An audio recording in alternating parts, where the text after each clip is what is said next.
action is sponsored by Comcast.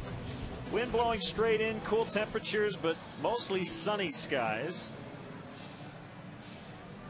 And let's check out the Pirates starting lineup as written out by their manager, John Russell. They need to win 4 of their final 6 to avoid 100 losses. They got shut out last night for the 18th time. McCutchen, LaRoche, Jones at the top. Millage cleaning up with Steve Pearce at first.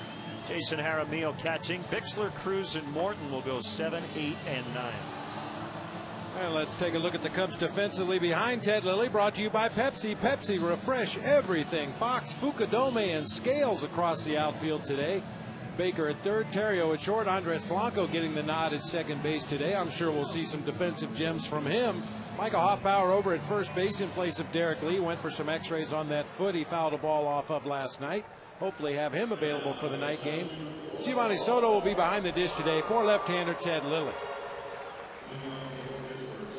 Ted looking for his 13th victory of the season. We showed you his numbers here at Wrigley Field this year. He has been spectacular.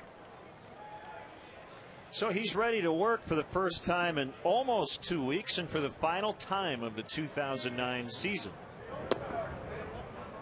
We are underway. Ball 1 to Andrew McCutchen.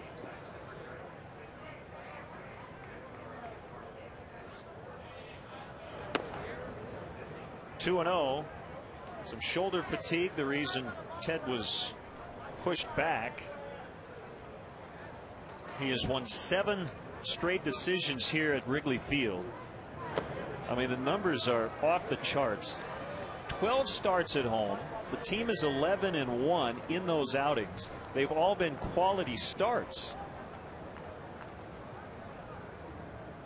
Needs to throw a strike here, and he does. 3-1.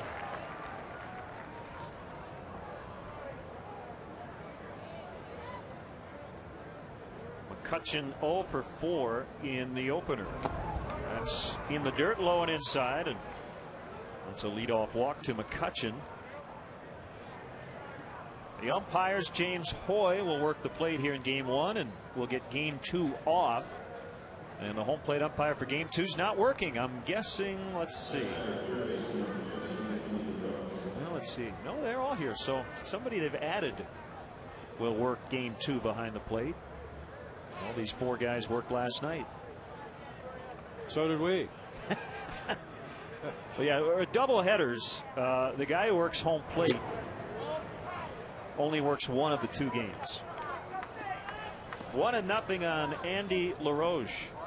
Kind of like these Pirates new alternate jerseys. I think it's the first time we've seen them this year.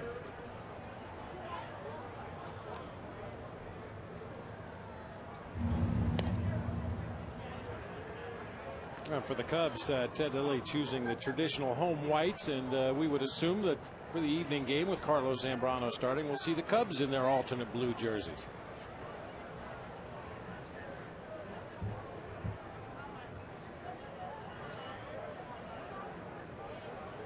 Long pause by Lilly. Here he comes to the plate. That's a strike.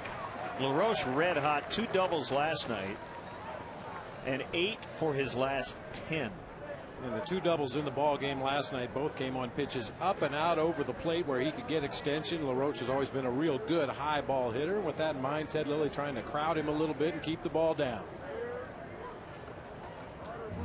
Keeping a close eye on McCutchen over there at first as well. He leads this Pirates team with 17 stolen bases in 22 attempts on the season.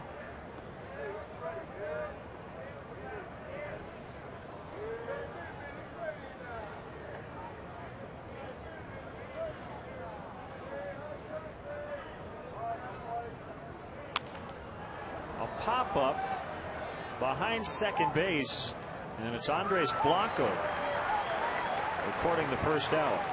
53 degrees. The wind is out of the northeast at 4, but it looks like it's blowing a little bit harder than that. And that's a good picture right there. That's kind of how it is today. The youngster is appropriately dressed for the ball game today. A little cooler in the shade than in the sun.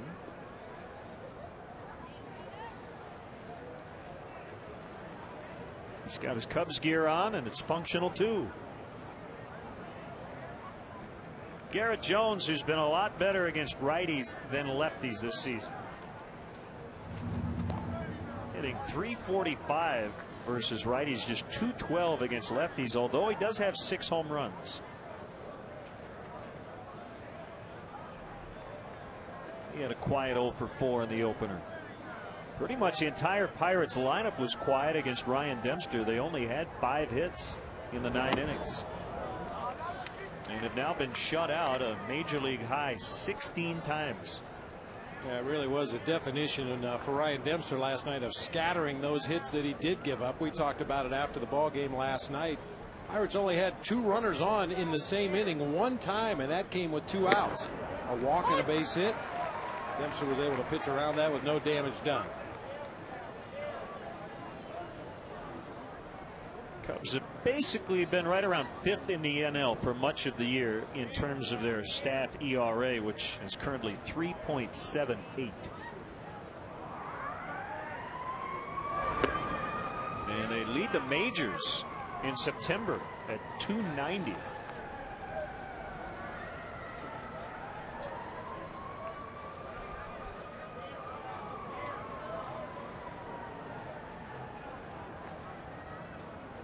Third year for Lou Piniella, and they've all been winning seasons. Unfortunately, this one will not include a playoff berth. 3-1 now to Jones. Chris Iannetta with a game-ending home run in the 11th inning, and a huge win for the Rockies as they're trying to wrap up the wild card. Still a very outside chance for them to pass the Dodgers in the West. Runner goes, that's ball 4. So they have 2 on, and McCutchen thought about third, but put on the brakes about a third of the way there.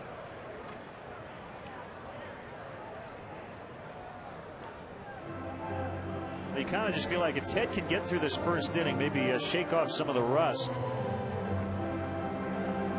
that would be a good thing. Yeah, this is very uncharacteristic for Ted Lilly to struggle with his command early in the ball game. As you get a look at McCutchen putting some pressure on Giovanni Soto as he went halfway back to the backstop to chase that pitch.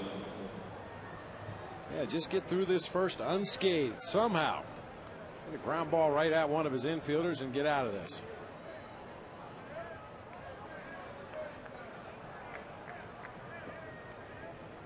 Yeah, he's only walked 3 or more in a game 5 times all year, and this is his 27th start. He's walked 2 in the first inning. Misses to Millage. Once again in left. In 10 of his 27 starts this year, Ted Lilly did not walk a batter.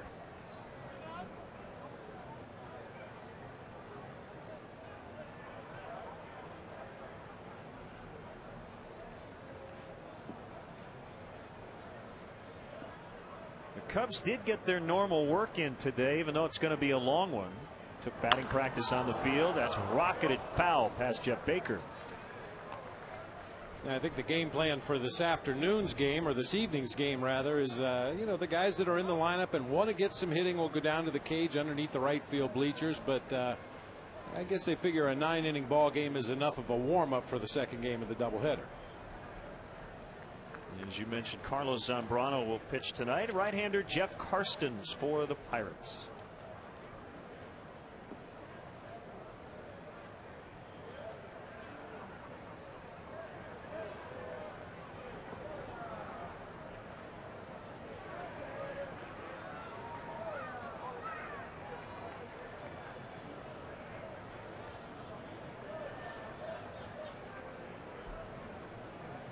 One ball, one strike to Millage.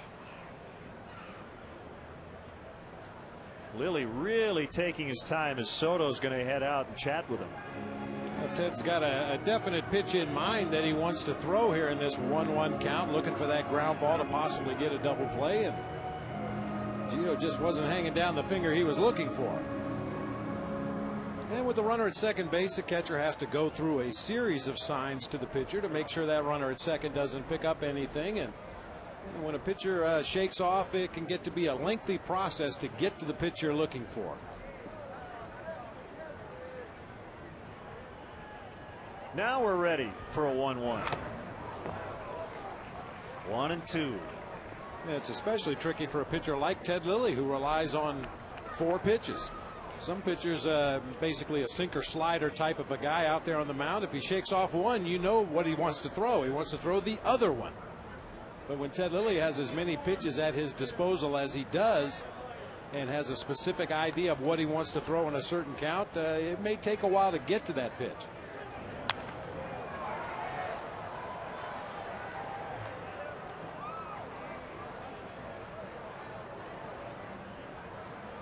Soto caught the shutout last night, dealt by Ryan Dempster, who went the distance. Second complete game shutout for the Cubs for their last 4.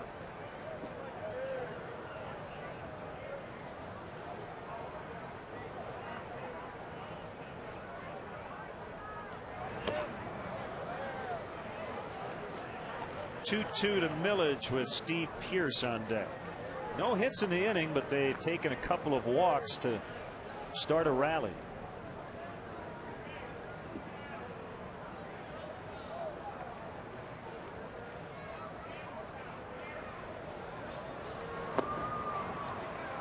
Full count, 3-2.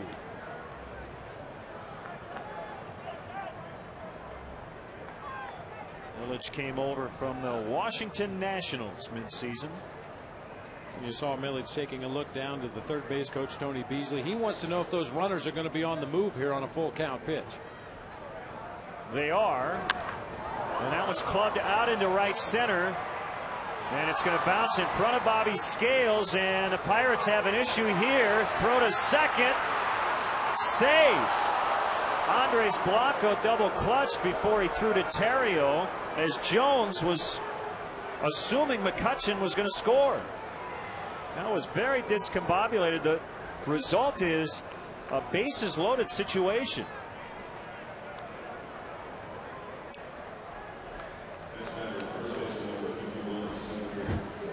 And the wind pushed that ball back toward Bobby Scales, but he had to field it on a hop, and fortunately it didn't get past him.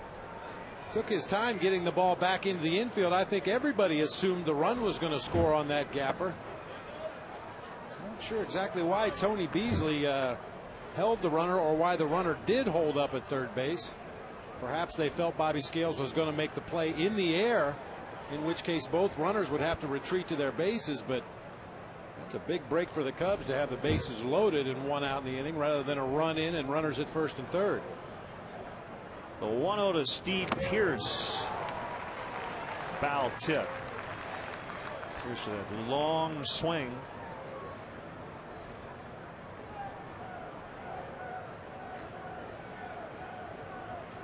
Now, John Russell can't be too pleased with the way his team has played in terms of the fundamentals. They committed 3 errors last night. And a base running miscue here. And there's a chance for a double play. Blanco, Terrio, and he gets flipped. And the Pirates get the lead as Millage got a good piece of Ryan Terrio. Obviously, we'll get another look at it. Millage was not. Well, Millage, what's he upset about?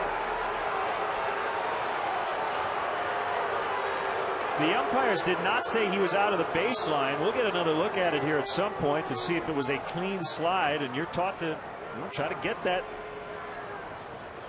shortstop if you can, but meanwhile Terrio's down. And with the first look, it looked like Millage was well within range of second base. It was a very late slide. You can see his hand is very close to the base there. I don't think he was out of the baseline, but he definitely went out of his way, which is what a base runner is supposed to do to disrupt that double play. You hate to see anybody get hurt, especially our shortstop, but it's just a hard, clean play on the part of Millage, in my estimation.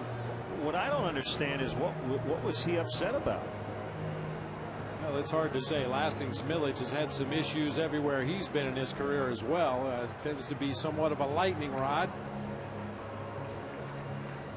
Boy, that looked like a fairly easy double play. Pearce does not run well. The hitter on that play hit that ball right to Blanco at second. He got rid of it quickly, but the hustle of Lastings Millage and that hard, aggressive slide into second prevented the Cubs from turning that inning-ending double play. So Pierce will get an RBI on the fielder's choice.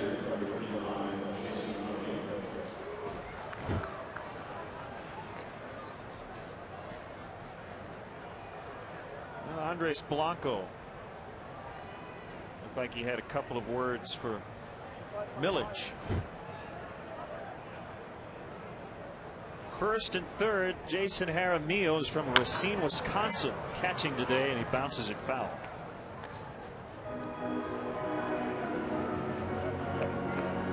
Well, we talked about him when we were in Pittsburgh not too long ago. These are the kind of teams you have to be careful of at this time of year. I mean, the Cubs officially dropped out of contention for the postseason last night. Pirates have been out of contention since they left spring training. These guys are playing for next year's jobs, and they're going to try to impress their manager any way they can.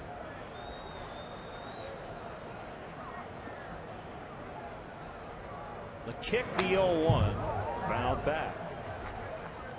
Jaramillo, like Ryan Domit, a switch hitter. They have 3 catchers on their roster. Robinson, Diaz, a right-handed batter, available on their bench, which gives John Russell a little more flexibility if he wants to use Domit to pinch hit.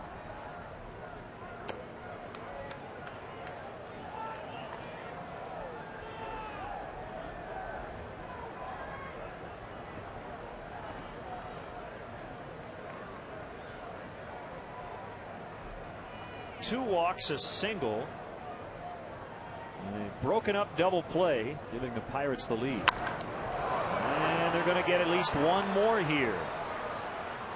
Jones in. That'll be a double for Jaramillo as Pierce is going to score 2. And now the runner getting all the way to third. So it'll be a double and an error. 3-0 Pirates.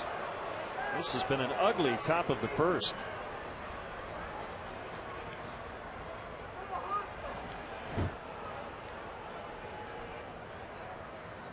Oh, spanked down into the corner. You give that one to the Pirates. The ball was hit well. Jake Fox gets the ball back in over the head of Terrio, the first cutoff man. Short hops Blanco, the second cutoff man, and that gave Jaramillo a chance to go all the way to third base. Base hit center field. Brian Bixler knocks in Jaramillo. 4-0. Jaramillo gets a 2-run double, and the error on Jake Fox allowed him to move up a base. But Bixler with the single probably make that run earned.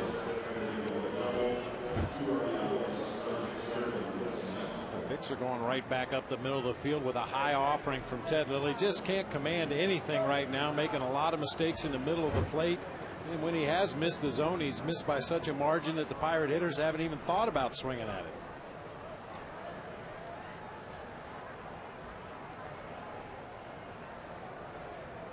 So 4-zip, and the number 8 man Luis Cruz playing short will dig in.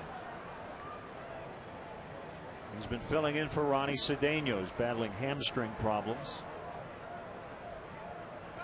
Bixler takes off, and he'll easily get second without a throw.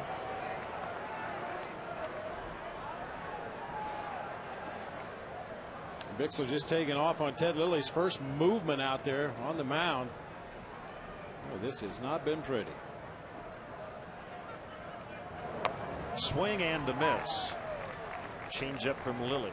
You know, and even though Jake Fox is going to get hung with the error on that previous play, I really point the finger more at the 2 middle infielders. You set up that double cutoff situation, and the idea is the trail cutoff man puts himself into a position where if it's a bad hop for the first cutoff man or it goes over his head, you're in a position to make the play behind him.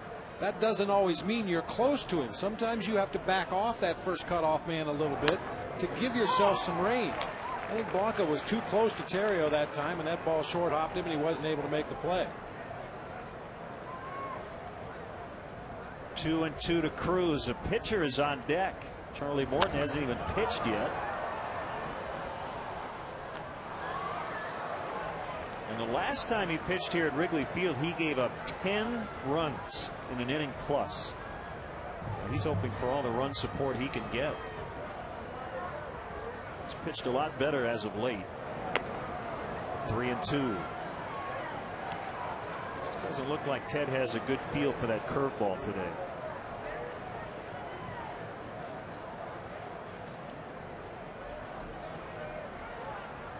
The 3-2 on the way, swing and a miss on a fastball for his first strikeout. The Pirates get 4, and the Cubs are coming up.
Against the Pirates, brought to you by Pepsi. Refresh everything. Terrio with 4 walks, tying his career high last night. Fukudome in center. Baker playing third for Ramirez. Hoffpauir at first for Lee. Jake Fox in left. Bobby Scales a rare start in right. Soto catching. Blanco at second, and Lilly doing the pitching. Quick look at the Pirates defensively. Millage, McCutchen, and Jones across the outfield. LaRoche, Cruz, Bixler, and Pierce across the infield. Jason Jaramillo doing the catching today for right-hander Charlie Morton. Morton 4.9 on the season. ERA just over 5, making his 18th start of the year. You see the opponent's batting average. The lefties have done a lot more damage than righties against Charlie Morton. And as they point out in the Pirates notes, if you could take away his start here on August 14th, which you can't, his ERA would be a run lower. It'd be 4.03. But that had to be a big motivator, and really since that start he's been decent. Starts Terrio with a strike. How about this? The Pirates with 4 in the first today. They had scored twice in the first inning in the prior 12 matchups in the season series. And automatically Ted Lilly cannot get a quality start today in his final home outing. All those 4 runs were earned.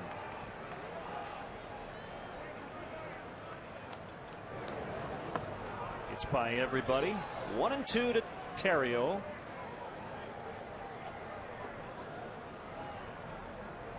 Not a bad idea. The Snuggie. Oh, actually, it might just be a blanket. Yeah, but he wishes it was a snug. Snuggie for 2. Foul tip, strike 3. Brings up Kosuke Fukudome. The Cubs trying to come back this afternoon without Aramis Ramirez and Derek Lee. Derek getting an x-ray on his left foot. He topped a ball off his foot. And depending on the x-ray and how he feels in a few hours, he may or may not be able to go tonight. Sounds like Ramirez would be doubtful in this doubleheader with the left shoulder soreness.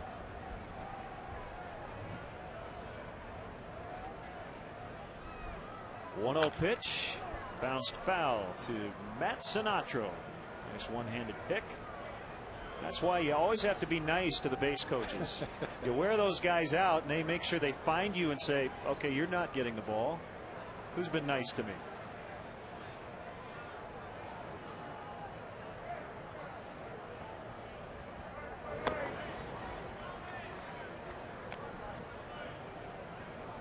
Lynn, you talked about Morton's ugly start against the Cubs that he'd like to take away. We know you can't do that. Even his last start, he wasn't that bad. He gave up 4 runs with 2 outs in an inning against the Reds, but gave up only 2 hits and no runs the other 6 innings that he pitched. So occasionally that one bad inning, especially with 2 outs in an inning, can come back and get you.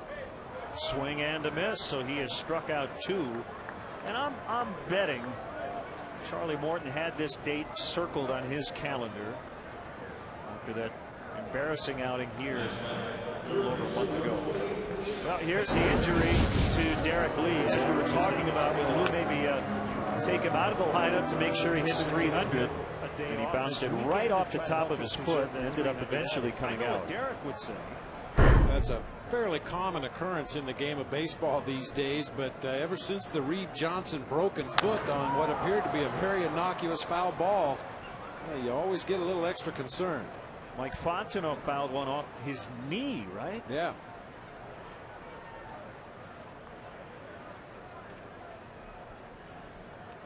You see that a lot with pitchers that have good late movement on the mound. You think you have a pitch squared up, you put a good swing on it, and there's just a little bit of movement to take that ball off the barrel of the bat. Ended up fouling it off your front leg, your front knee.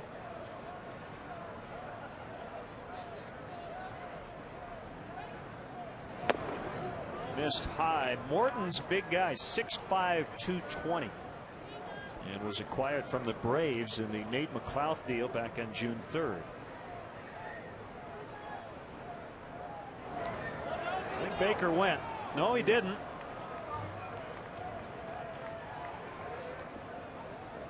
And he stays alive. It's 2-2. Now Morton showing a pretty good breaking ball in the early going here today. That's the pitch he threw right there to Jeff Baker. In the estimation of the first base umpire, I'm guessing it's a Welke. Tim Welke.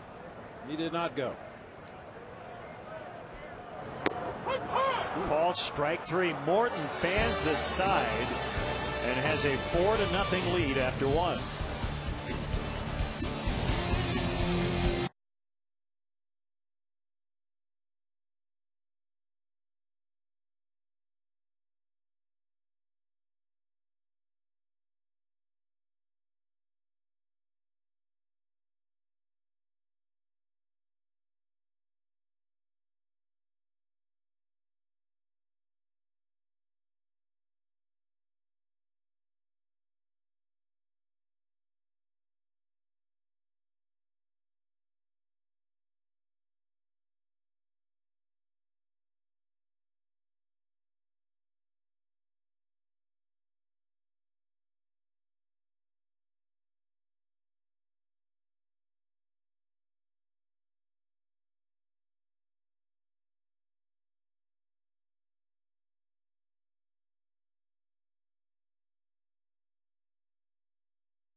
Pirates got 4 against Ted Lilly in the first.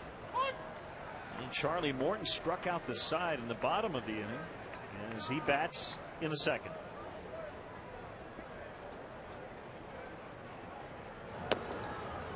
One ball, one strike.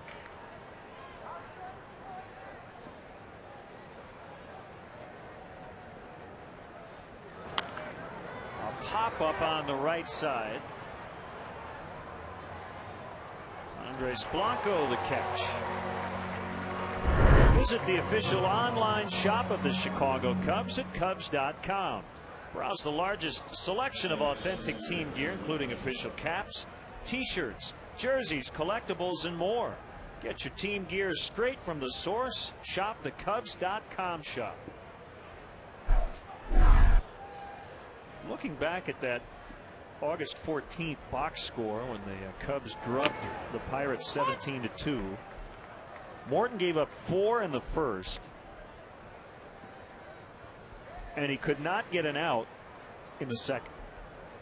Cubs scored 10 times in the second inning, and he was charged with 6 of those runs. Much different story to start this one.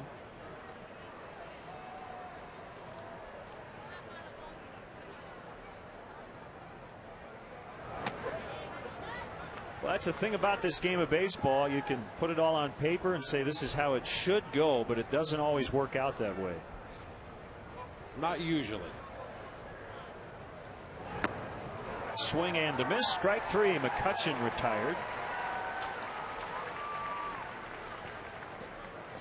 Now, this is a game that doesn't lend itself well to predictability. So many variables with every pitch that's thrown, with every ball that's put into play.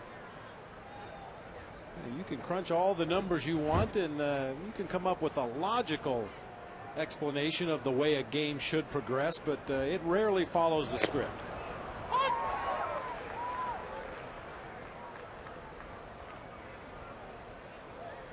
I think over the course of the long haul, it generally does match the script. There are some exceptions, but you're right. On a daily basis or on an at-bat basis, you just never know.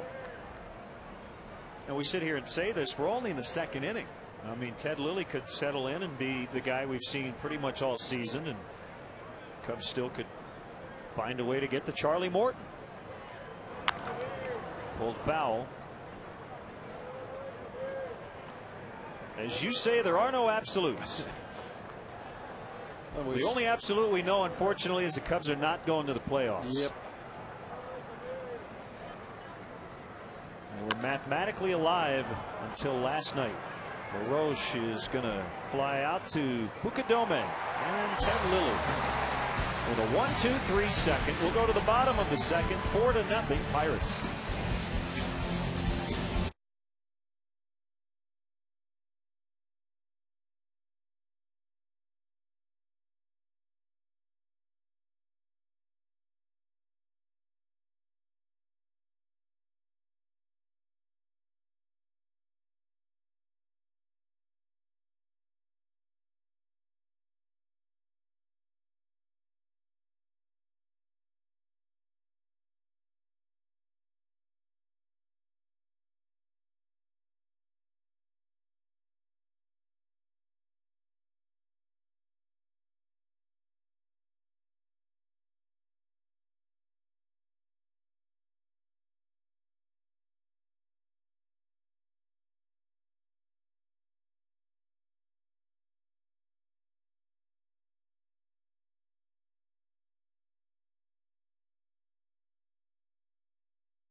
pools, patio sets, play sets, hot tubs, and more. One strike on Micah Hoffpower. In for Derek Lee. Knocked in a couple last night. Excellent diving catch late at first base as well for Micah.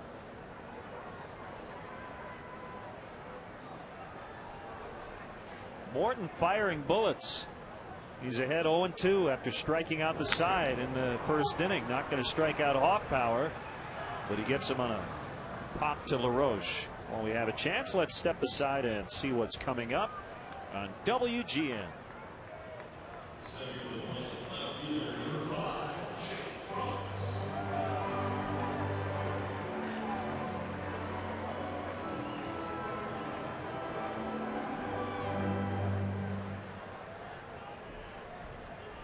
A little different, a 105 start. We're used to the 120s here at Wrigley, but this is a makeup game. If you go back to August 16th, it rained, then it stopped. We were on camera in our live open. We looked like we were going to be fine. It started raining while we were talking. We looked over our shoulder. We thought, oh, here's a delay. Then it stopped. We thought, okay, we're going to start. And then it rained again. As Fox pops out. And we never did get the game in. That was a weird weather day. Yeah, it really was. Tried to stay ahead of the fronts as they came through here, but just couldn't get into sync with the weatherman that day. The last doubleheader between these two teams at Wrigley Field was September 27th, 2003. So just over 6 years ago, the Cubs swept that doubleheader. Mark Pryor and Matt Clement got the victories. With Houston losing to Milwaukee, the Cubs clinched their first division crown since 1989. It was back in 03.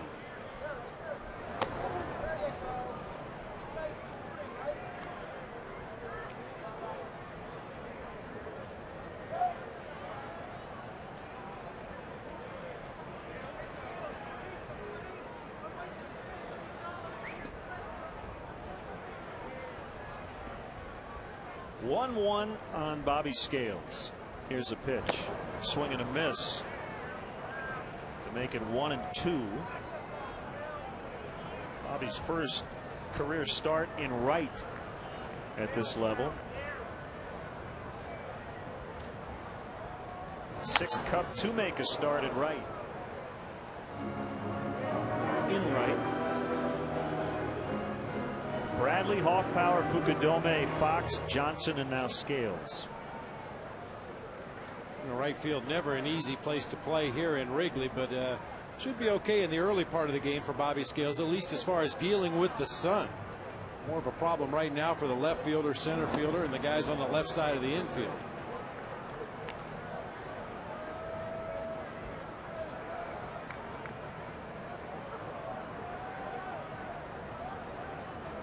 Be making his major league debut at age 31.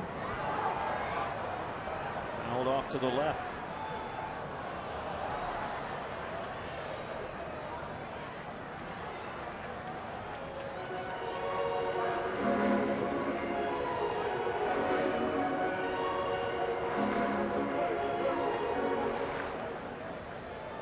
If he reaches, Giovanni Soto will get his first at bat in the second.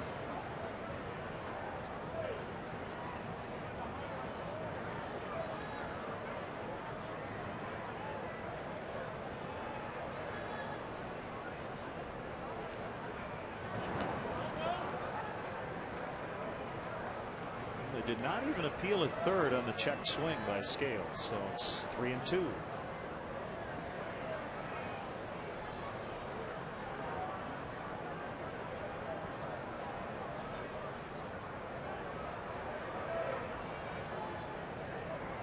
The wind and the payoff pitch, ball 4. Scales the first Cubs base runner.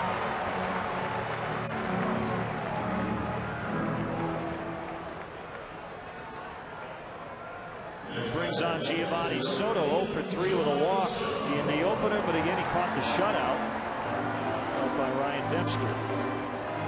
Hey, what, Len, I'm not a big fan of that visit to the mound by Jason Jaramillo. His pitcher Charlie Morton has been right on top of his game in the early going here, working in a nice rhythm. throwing all of his pitches for strikes, and then there was some indecision about one particular pitch on a 2-2 count to Bobby Scales. He called timeout, went to the mound. Well, when your pitcher's throwing good and using all of his weapons well, just let him stay out there and keep pitching. Don't slow him down.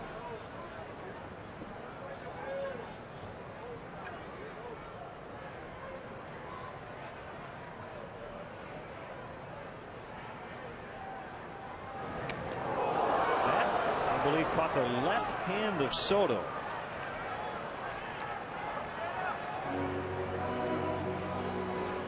Umpire James Hoy, I think, is going to send him to first. I don't know. It sounded like it might have got a little bit of bat there at the knob. I don't even know if Gio is sure whether he should go down to first base or not. Well, there was no signal from Hoy as Jaramillo's asking him about it. And here comes not only John Russell, but did he get the knob or did he get his finger? Giovanni Soto is one of those players that grips right down near the end of the bat. That ball runs up and in. It might have caught part of his hand and the knob of the bat, but if he was not swinging at it, that's a hit by pitch. Now, if it only hits the knob of the bat and no part of his hand, then it would be a foul ball. But if it hit any part of his hand and the knob of the bat, it's a hit by pitch. So a walk and now a hit batter. And it's Andres Blanco with 2 on and 2 down.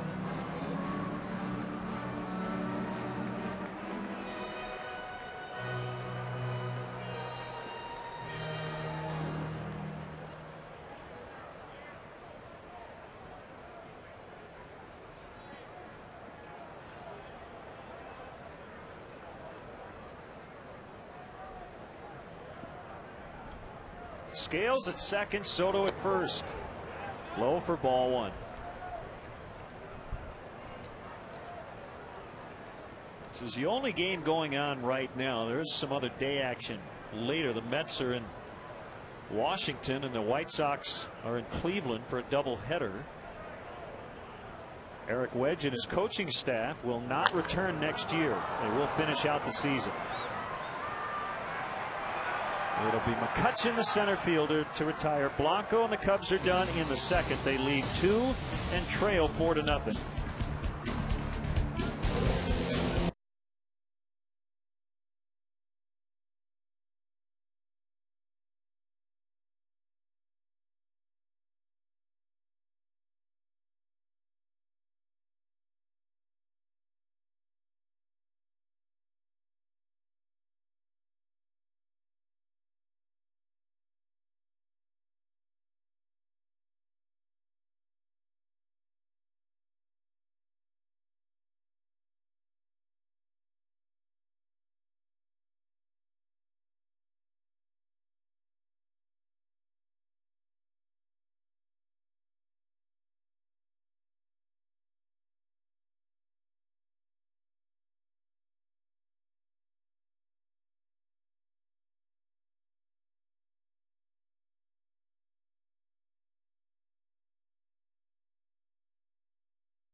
Toyota.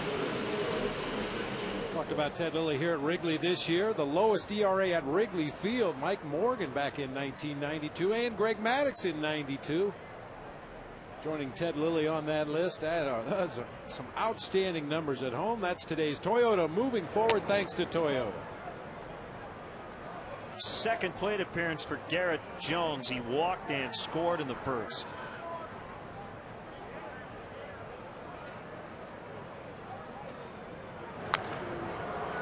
High in the air, but pulled way foul.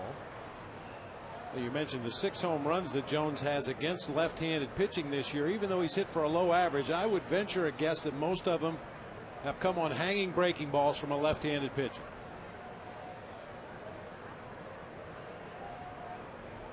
A 1-1 on the way. A chopper to first. Hoffpower fielded that one over his head and took it unassisted.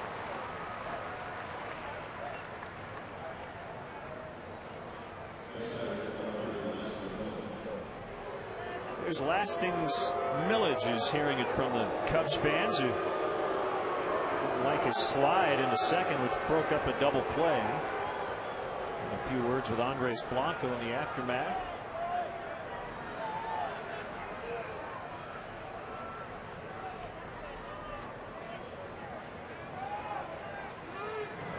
Swing and a miss.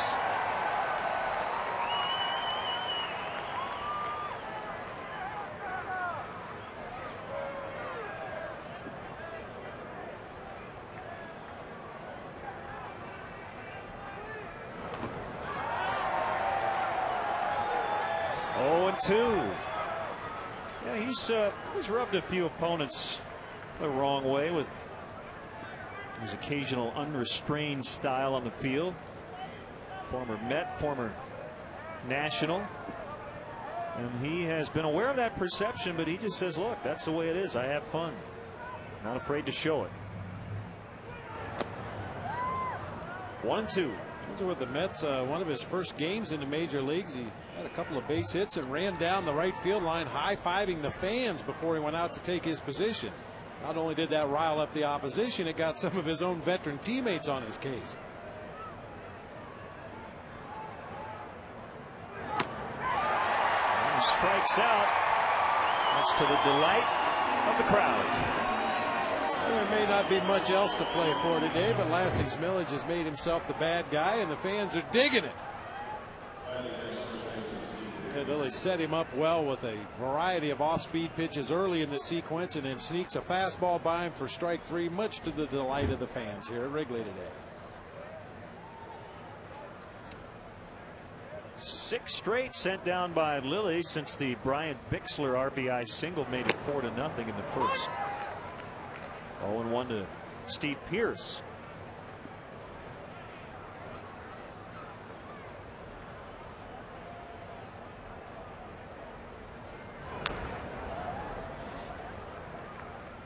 Again, the value of getting ahead in the count, which Ted struggled to do in the opening inning. He's been doing it in the last couple of innings. This game can be as complicated or as simple as you make it. And we saw last night Ryan Dempster was getting ahead at just about every turn. He had all kinds of success, and Kevin Hart, who couldn't throw strike 1, did not. Pierce with a base hit on an 0-2. I'm sure Ted not happy with himself for that. And Ryan said he was inspired by Carlos Zambrano, who went the distance and shut out the Giants on Friday.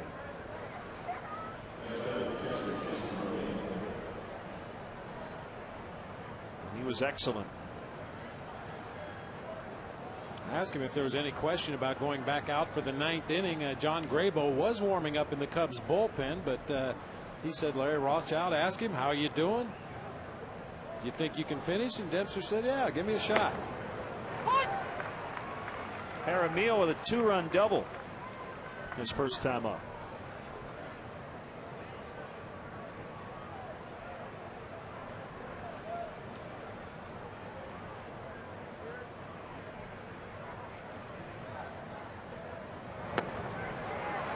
See if Lilly can put him away ahead 0-2. He could not put away Pierce in the same count. I think for the most part you're better off going in the dirt on an 0-2 pitch to an aggressive young swinging ball club like the Pirates. The mistake he made to Pierce was leaving a pitch up and out over the plate even though it was out of the strike zone. Blanco drifts out. Scales comes in. Once the outfielder's call, inning over. 2-out single, no runs. Last of the third coming up. Pirates 4, Cubs nothing.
Chicago on January 15th, 16th, and 17th, 2010. Rooms are available now by calling the Hilton Chicago at 312-922-4400 and asking for the Cubs convention rate. Weekend passes go on sale Wednesday, November 4th. For more info, visit Cubs.com.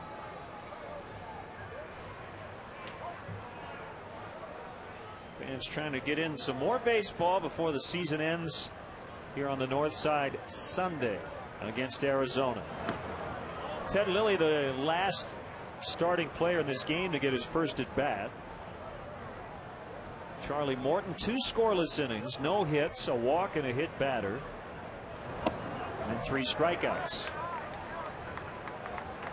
Got some groups in attendance today. More than 18,000 Lakeview area students, youth groups, community organizations, and public servants attending a game this week here at Wrigley Field. Lilly pops out in foul ground to Steve Pierce.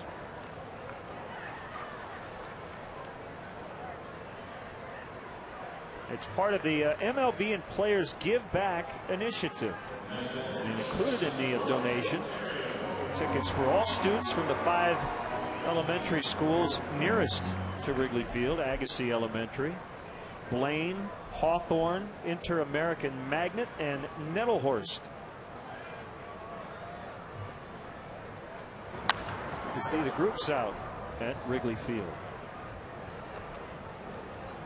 In the bleachers today, for instance, groups from the Center on Halsted, the Chicago Police Department, Rainbows, Senior Citizens, and Truman College are hanging out. Morton's trying to beat Terrio to the bag, and he did not. According to Tim Welke, it's an infield hit for Terrio.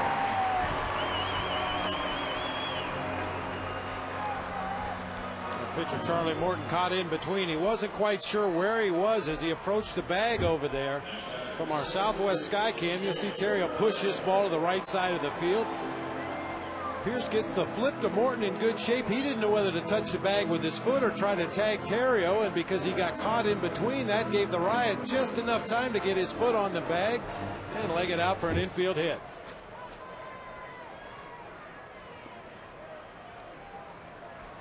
So he's on with 1 out. Fukudome trying to extend a hitting streak that is at 7 games.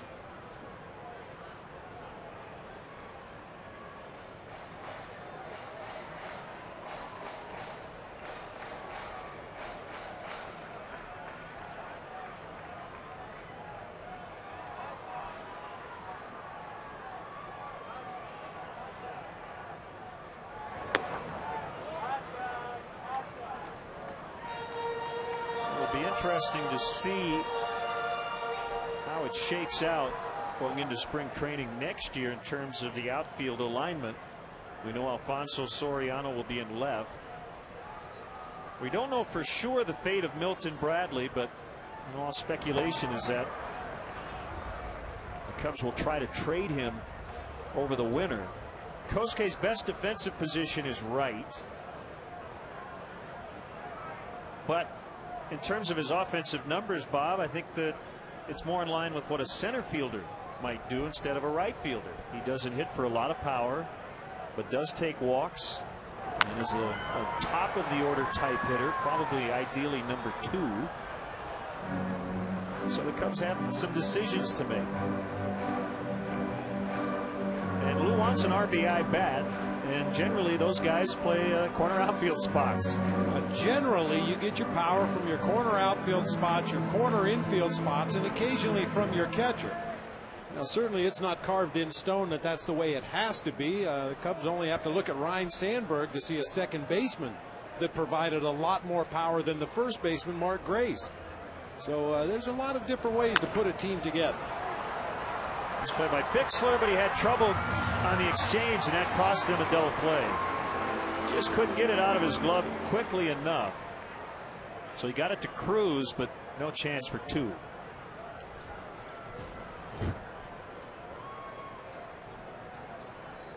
Right there, just kind of got hamstrung a little bit. That ball got up into his midsection, and by the time the relay to first base, Fukudome beats it easily. Yeah, you'd like to think a return to form by Alfonso Soriano, Giovanni Soto, coming back close to the numbers that he put up his rookie season, would make up for maybe a lack of power if Kosuke ends up in right field again. Shot the other way, and a nice tumbling grab by Garrett Jones, who splits his time between right and first. Still 4-zip Pirates.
Underway in the 4th, 1-0 on Brian Bixler. The Pirates jumped on Ted Lilly for 4 in the opening inning. Nothing since. 1 ball, 1 strike. Well, what we're seeing from Ted Lilly in the last couple of innings here, he's found a feel for his straight changeup. Still hasn't thrown a good curveball, hasn't been able to command his fastball, but he's got a pretty good feel for that straight changeup, so we've seen a lot of them in the last inning and hitter so far.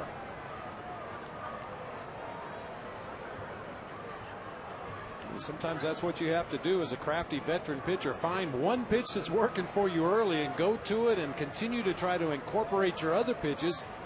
And at some point you hope to find a feel for all of them. In spite of his struggles today, as we showed you earlier, he's been great at home. Came in with the best home earned run average in all of baseball, even better than Zach Greinke of the Royals. Ted at 160, Greinke at 170. A roller bringing Terrio in a couple of steps, and he'll fire across to Hoffpower. Well, then it's that time. It's time to have a ball with our friends at the Illinois Lottery. Last night, Mike Fontenot discovered he's got a stunt double. Fan sitting in the stands right behind the Cubs on deck circle wearing a Fontenot jersey, Fontenot hair, the Fontenot goatee.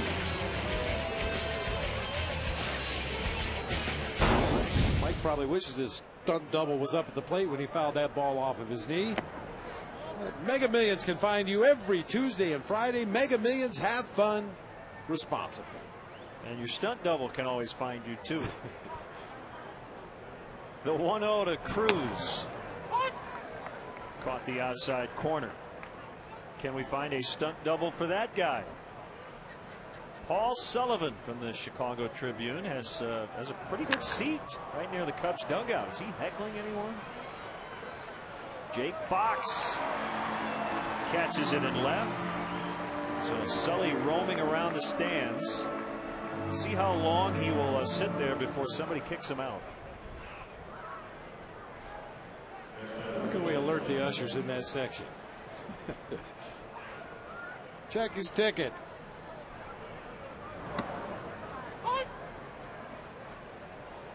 I'm sure he's being tweeted and texted and that he's been found out. 0-2 to Morton. How does this thing work? We appreciate Paul stopping by and the leadoff man the other day. Lilly with a 1-2-3-4, 4-0 Pirates.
Series. Seawolf will be playing Schubas tomorrow night, brought to you by Bud Light.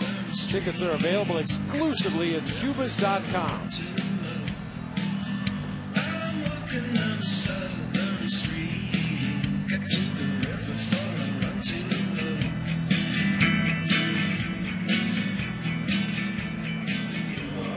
That's Seawolf tomorrow night, brought to you by Bud Light. Bud Light, the difference is drinkability.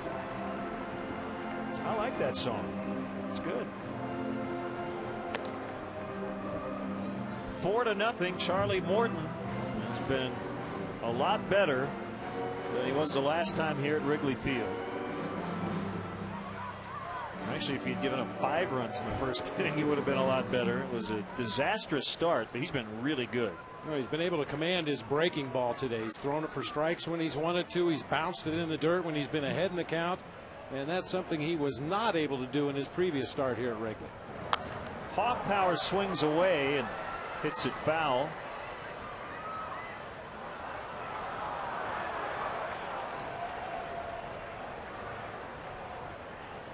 Young Cub fan wanted that foul ball.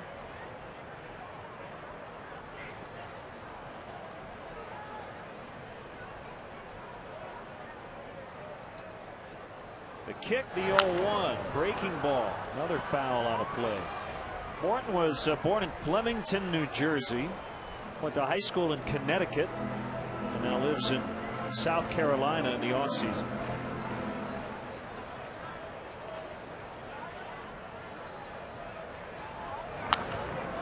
Another pop-up, this one in play for Millage.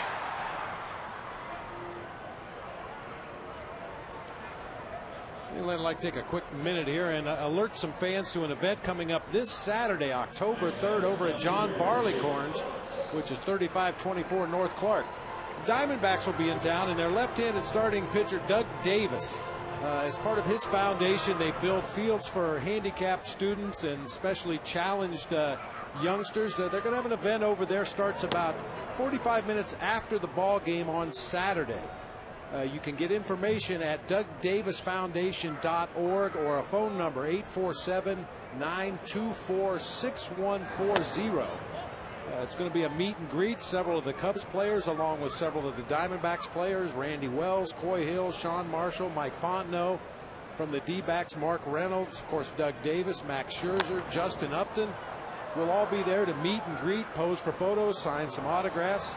For $45, you get unlimited appetizers, sodas, and beers, and they'll have a raffle and an auction, and it all goes to a great cause. So if you got some time on Saturday after the ball game, check it out. Once again, dougdavisfoundation.org. Good stuff. And while you mention that, we got a nice note from Pat Brickhouse, and she asked us to mention the inaugural Jack Brickhouse and Rudy Malnati senior benefit with celebrity bartenders to honor the memory of the Hall of Fame broadcaster Jack Brickhouse and Rudy Malnati Sr., one of the pioneers of pizza's inland movement.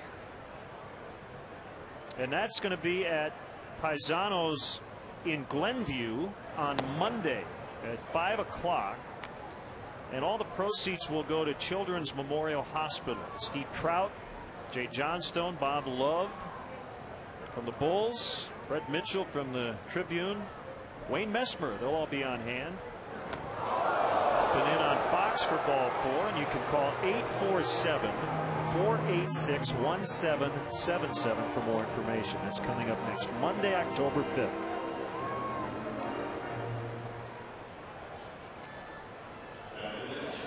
Second walk given up by Morton.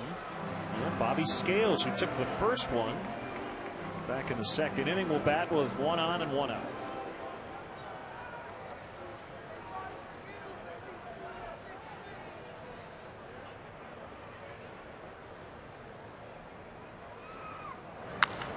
Ground ball to Bixler. Got a nice hop, and this is an easy turn.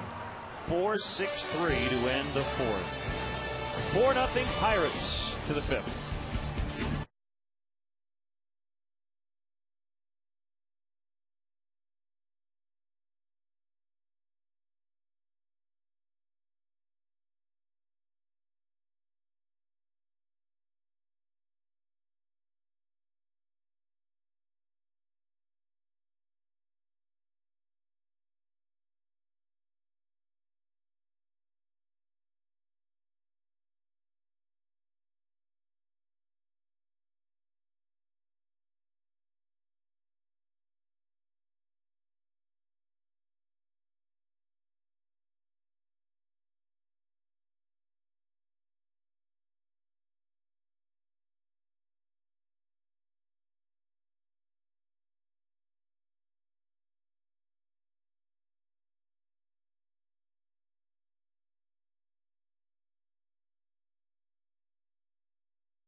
Throw what?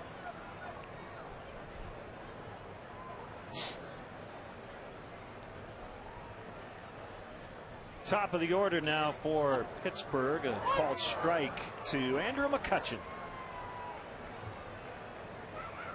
Final start of the year for All-Star Ted Lilly.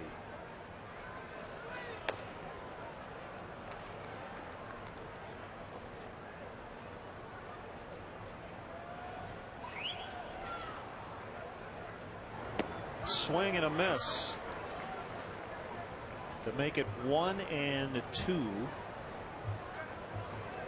That's pretty chilly in the shade. Sure, very comfortable in the sun. Got it. Called strike 3. Now time for the 5th inning, brought to you by Subway. Hey, Chicagoland viewers, how would you like to win $5 footlongs from Subway? Just be the 500th texter to text Subway to 97999. Go to WGNTV.com for complete information and rules.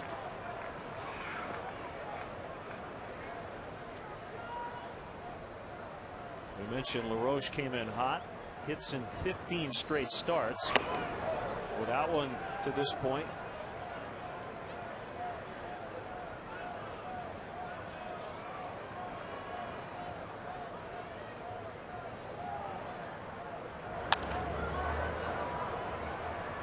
Scales is over, but will not have a play. The Red Sox backed into the wild card over in the American League. They have lost 5 in a row, but Texas also lost last night, so the Red Sox are in. Yankees winning the American League East. Still to be determined who's going to take the Central. Detroit 2 up on Minnesota. Just foul. Not by much.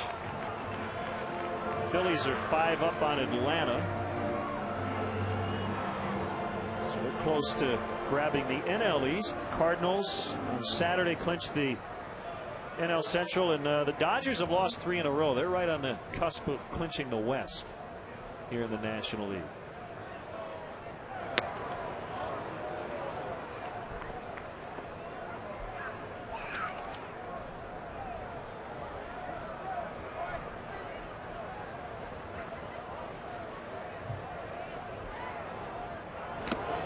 Foul tip, strike 3.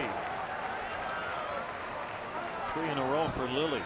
Cub fans, Len and Bob's baseball blog has joined Chicago Now. From now on, you can find the same great content from Len and Bob's blog at chicagonow.com/Len and Bob, as well as WGNTV.com. I have a post today about the Cubs pitching here in September. Game notes from our friends at Stats and much, much more. Once again, WGNTV.com or chicagonow.com. Laced foul by Jones.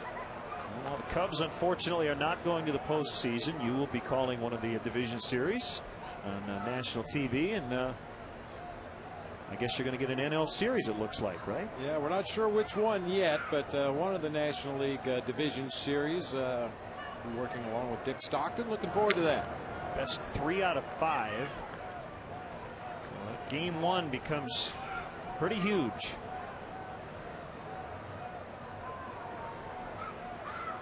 We were saying last night the Dodgers are using 6 guys trying to come up with their rotation. Starting with 6, trying to find 3 or 4 good ones. Dome battling the sun, makes a catch. Lilly has sent down 7 in a row, but trails 4-0.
Baseball season on WGN is brought to you by Bud Light.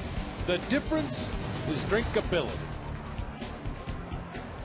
Bottom three for the Cubs against Charlie Morton in the fifth. Cubs with only one hit, and that was an infield single by Ryan Theriot. Our theory was generally correct in terms of Ted Lilly, as that's skied into center. McCutchen was playing in, has to drift back a few feet to make the catch. We felt that Ted could just get through the furs, shake off the rust, he'd be fine. Well, that's true, but he unfortunately gave up 4 before settling down. And really, for me, today is an example of what a veteran pitcher does. He didn't have his good stuff in that first inning. He was just searching for something he could command in the strike zone. Gradually got that straight changeup going. I don't think we've seen him throw his best fastball since that first inning. The best fastball we've seen since the first topped out at 86 miles an hour. So rather than try to throw harder and keep grinding to find it, he's gone a little bit shorter. Throw everything a little bit softer. Take advantage of the aggressiveness of the Pirates hitters. He's thrown a few good sliders, a couple of good breaking balls in the meantime, but has kind of gotten away from trying to throw his low 90s fastball.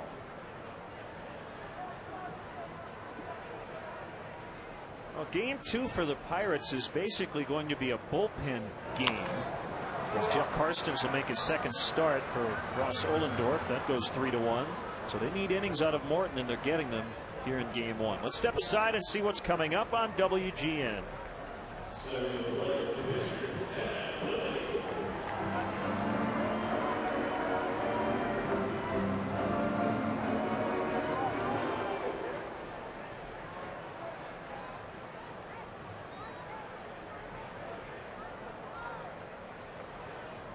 Ted Lilly with 2 outs.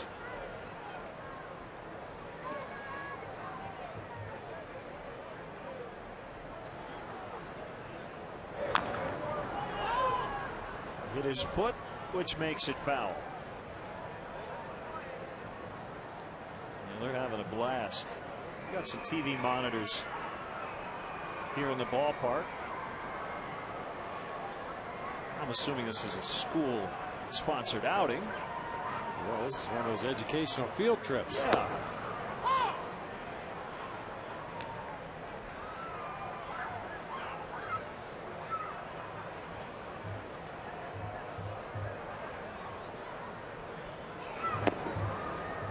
One and two.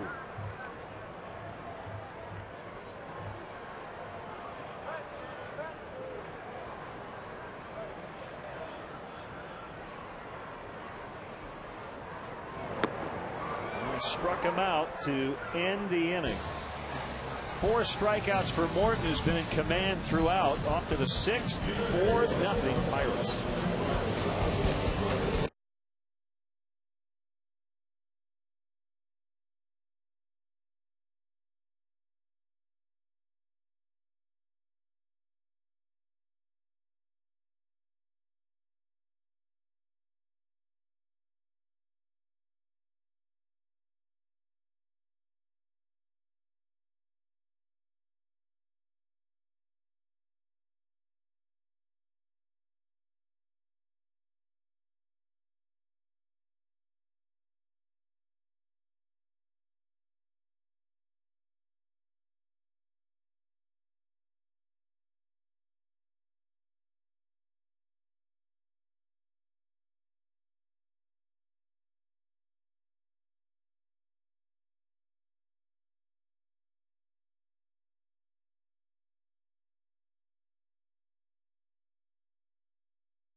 book is on sale now. The 96-page book offers a rich illustration of the history, evolution, and essence of Wrigley Field, complete with more than 150 photos and a souvenir postcard pack. The tour book makes a perfect collector's keepsake of the friendly confines. Tour books can be purchased for $15 by calling 1-800-248-9467. I've seen the book. It's awesome. If you're a Cub fan or a fan of Wrigley Field, you should get one. One strike pitch to Lasting's Millage is outside. I have a question for you that you might have the answer to, and if not, we can ask Ted or Larry Rothschild. When Ted's done pitching today, it's Wednesday. The season ends Sunday. That's fair into the right field corner. And Millage will have an easy double. Will Ted play catch this week? Will he just shut it down? Is he getting into off-season mode even though the season's not technically over? Well, we'll have to ask and find out for sure, but I would guess that he's probably going to shut it down. Not even play catch, right? He probably will play some catch, but not with the same seriousness that he normally does in preparation for his next start. I asked Rich Harden, who had been shut down, whether he's playing catch or not. He said he'd like to, but he said it's really not worth it at this point and won't start throwing until he basically gets ready for next year, which will be in a couple of months. Pierce lines out, and Millage got back. Ahead of Blanco.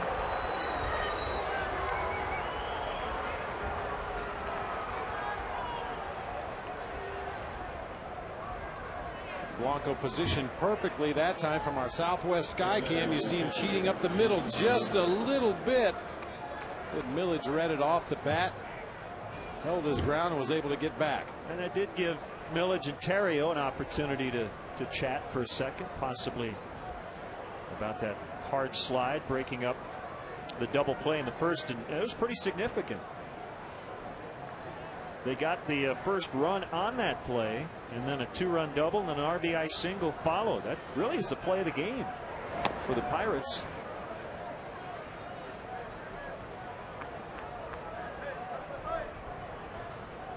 Didn't appear as though anything Millage did was particularly unfair or out of bounds. He wasn't called out. He was near the bag, and he took out Terrio to avoid a double play.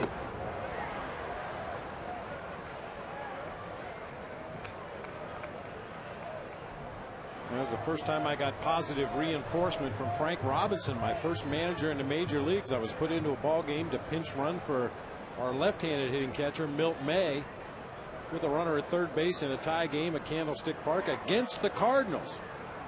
And as I started to run out to first base, Frank grabbed me by the back of the jersey, darn near choked me, and said, "Don't let him turn two." And fortunately, a slow hit ball, I was able to get on Ozzie Smith and flip him pretty good out at second base, and the run scored, and got a pat on the back when I got back to the dugout. That felt pretty good. Kicks away from Soto, allowing Millage to get the third on a wild pitch.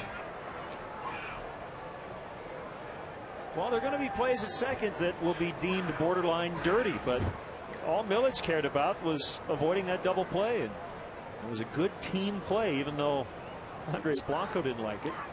Well, and the rules have changed a little bit as far as what you are allowed to do and what you're not allowed to do down there at second base. You know, back early in my playing career, you were allowed to go into second base and just drop a shoulder and roll block guys. That is crushed to left, but foul.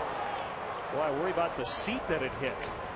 Man, Jason Jaramillo. Strike two. One of the hardest hit balls in this ball game. Fortunately for the Cubs, Jaramillo pulls it foul right down the third base line. I got out there in a hurry. Field in. I wouldn't want to be in after that swing.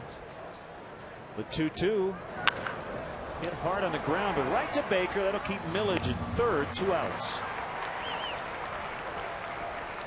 Well, then you alluded to that slide at second base that broke up the double play. We'll get one more look at it here. Blanco with a quick flip to Terrio, and as he came across the bag, Millings was right on top of him. You could see he was able to reach the bag with his left hand. He did not lead with his cleats. He was sliding. Unfortunately for Riot, he just caught him. Looked like a shin-to-shin contact out there at second base and did not allow him to complete the double play. Right down the middle to Bixler.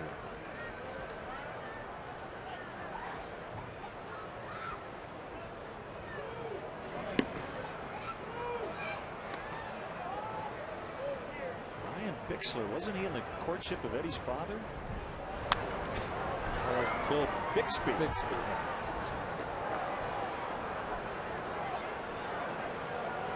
Maybe in the Incredible Hulk.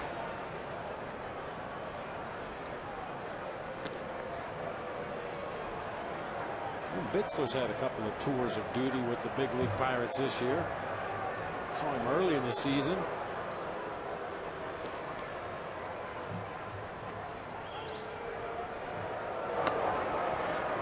Just inside.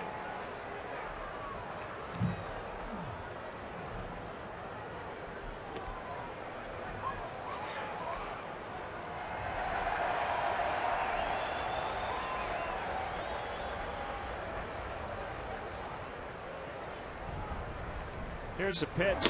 Got him. Looking on strikes for number 7 for Ted Lilly. Bottom 6. Still 4-0 Pirates.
Drive, a 2009 Honda Accord. Pirates are 8 over when they score first, and they did today with 4 in the first inning. Ted Lilly has settled in since. As we play the bottom of the 6th, top of the order. Want the Olympics in 2016 and a World Series here, preferably in 2010. We'll have all the Olympic coverage coming up on Friday. We'll also have game 1 of the Cubs hosting the Diamondbacks as Terrio has his second hit.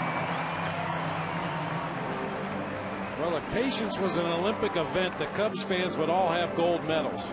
No doubt about it. Good start to the inning here by Ryan Terrio. A ringing single right back up the middle of the field. It's time to go. Ted Lilly has settled in, putting zeros on the board. Time for the offense to get it going against Charlie Morton.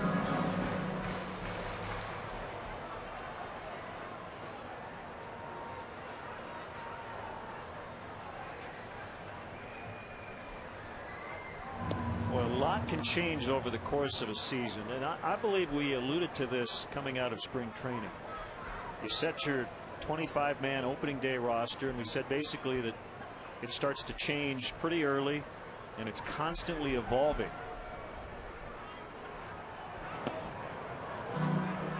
When the season started, you look at today's lineup: no Derek Lee, no Aramis Ramirez, no Alfonso Soriano, no Milton Bradley. Jeff Baker was not even in the Cubs organization. Bobby Scales had not yet made his major league debut.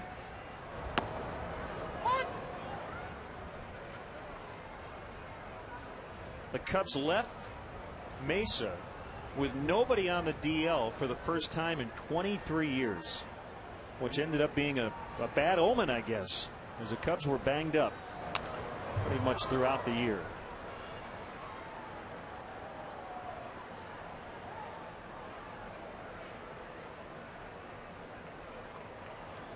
It's always, kind of a useless statement to say, we're going to break camp with these 25 guys and we're going to go to battle and do the best we can, because it's going to take a lot more than 25 guys by the time the year is done. I don't care what your team is, what kind of injury history you've had. It's going to take a lot of guys to get through a 162 game regular season and ideally into the postseason. And sometimes you're not sure where that hero is coming from. He may start the season in minor league spring training, be playing in Double-A, get called up late in the season, and suddenly become the spark that ignites a team and sends them on to the playoffs. Young Tyler Colvin getting a cup of coffee, has yet to make his Wrigley Field debut.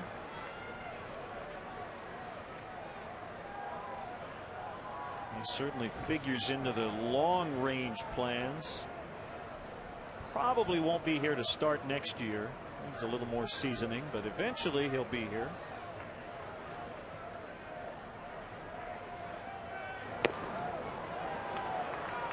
Full count on Fukudome, who after Sunday will reach the halfway point of his 4-year contract. He signed as a free agent prior to last year. What's up, Big Z? He's pitching tonight.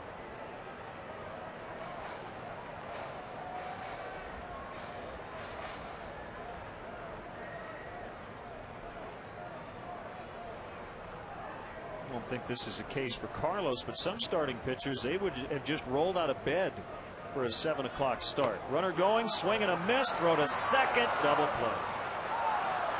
Strike him out, throw him out. Terrio's been caught stealing 3 times in the series.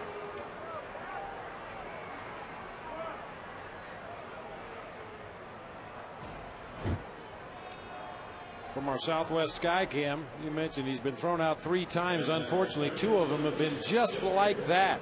Strike 3 on Fukudome, and Terrio gunned down at second base. Once again, it's not all on the base runner there. You're depending on that hitter to put a strike in play and take ball 4.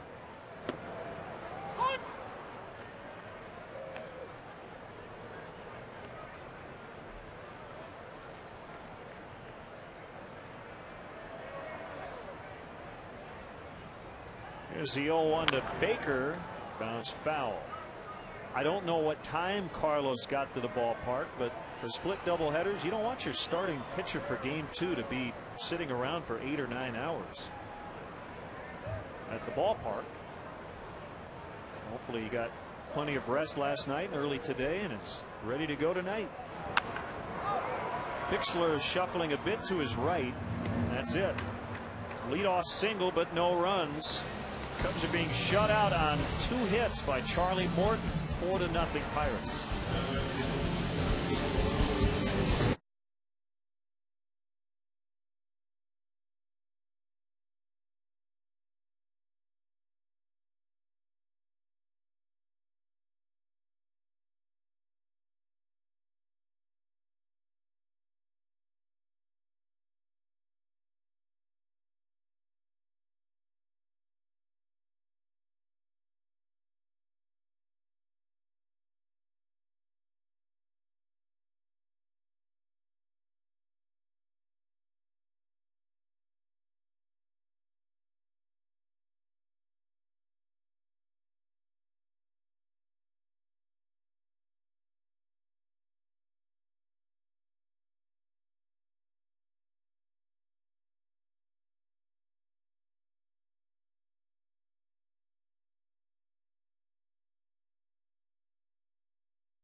has come and passed.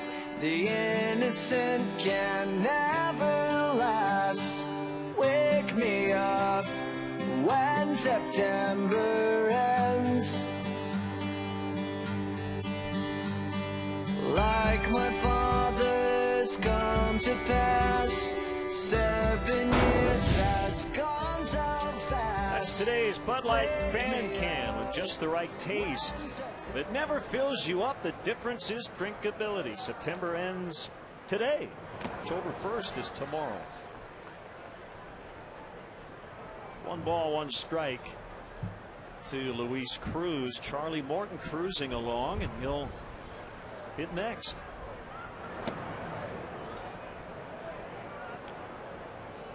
Somebody must have canceled today in terms of the 7th inning stretch conductor,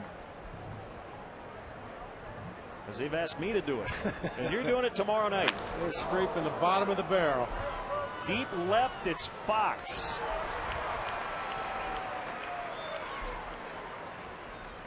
Well, I heard you practicing earlier. It should be a stirring rendition of Take Me Out to the Ball Game today. Lou jogging out to the mound with Jeff Stevens up in the bullpen.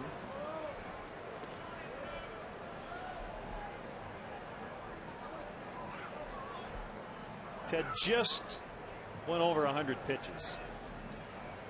Maybe Lou's a little concerned about the drop-off in velocity. Ted Lilly really has had no fastball in this game today. But rather than try to hump up and throw it up there at 91 or 92 with no command, he's gone shorter. He's throwing fastballs up there in the high 70s, low 80s, mid 80s. Just trying to move it in and down, up and down. Fastball at 79 on the outside corner.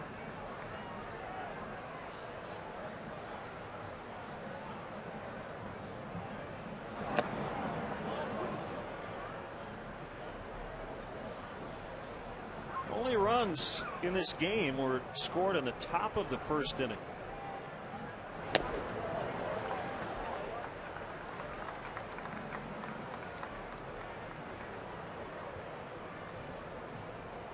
You see all these young kids here today having to hear what they're going to have to hear coming up. 2 outs. If they could hear me, and they're at the game, so they're not listening to us, but I would say don't try this at home. Well, just consider it a warm-up for Len Bob's Bash in January.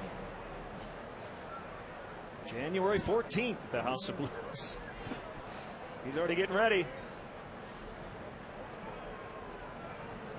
McCutchen, a strike.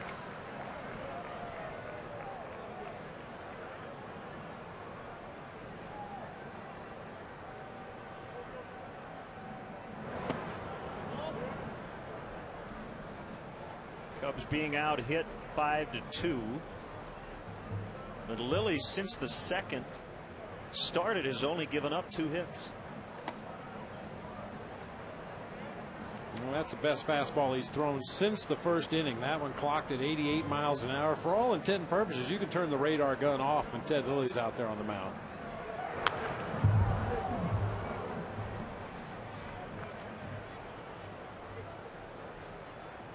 So that family was having a little problem with that juice packet on this cold day.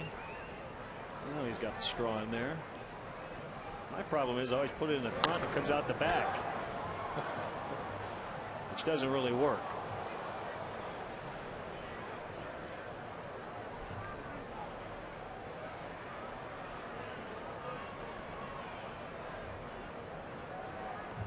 Two, swing and a miss. Did he foul it? He did. False alarm. Oh, boy. I was getting ready. I saw the fans jump up out of their seats in anticipation of you singing, and now they got to wait 1 more pitch. We're ready to run to the concourse. So new life for McCutchen, still 2-2. Sean Marshall now has joined Jeff Stevens.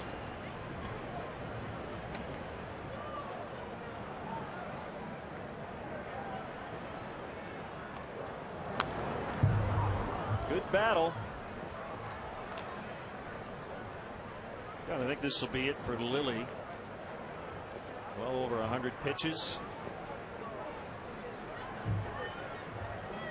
Deuces are wild out on the scoreboard.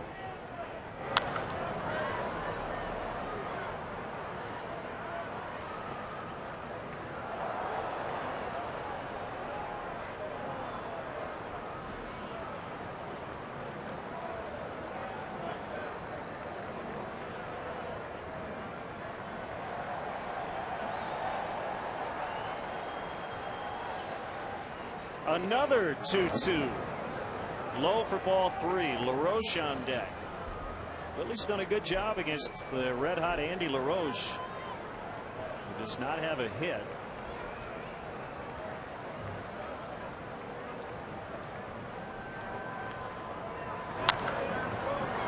This should do it as Scales comes in. Blanco as well, and it's Bobby Scales with the catch. Television broadcaster Len Casper. All right, Cub fans, as always, this is for Harry, and today as well for the hardest working man in show business, Gary Pressey, on the Wrigley Field organ. Here we go, Gary. A 1, a 2, a 3. Take me out to the ball game. Take me out to the buy me some peanuts and Cracker Jack. I don't care if I never get back, for it's root for the Cubbies. If they don't win, it's a shame for it. You're out at the old ball game. Let's get some runs.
This game trailing 4-0, so I'm just the warm-up act for you tomorrow night. Yeah, right. Now I have to interview you this half inning. So, Len, grew up in Michigan, but you live in Glencoe now. That's Yes. right. What are you in town for? You got a movie or something? A concert? No movies. We do have the concert coming up, but I would rather talk about Gary Pressey, actually. Got to give Gary a little plug. Yeah, he always absolutely. keeps all the singers on key for the most part, keeps the pace going, and Gary's hiding in there somewhere. Wave, Gary. You know what? Maybe Gary's not here today. No, I know he is. I saw him earlier. He's the best in the business. There's Gary. There's Gary.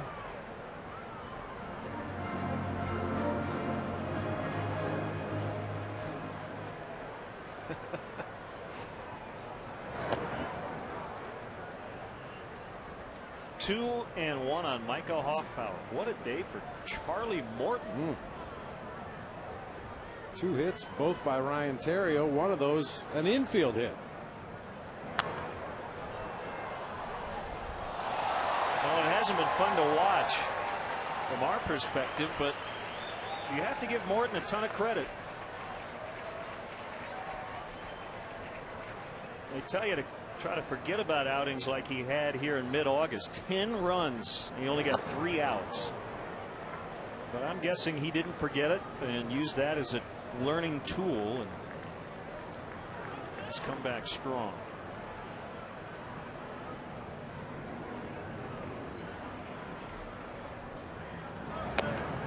Ball 4. Hawk Power is on.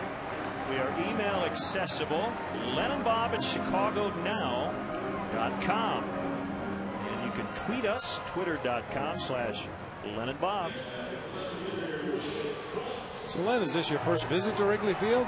No, I've been here a few times before. It's the greatest ballpark in the world, and I love coming here.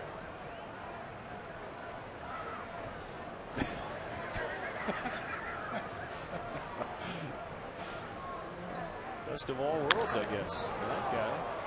Get the beverage, the reclining seat, the sunshine.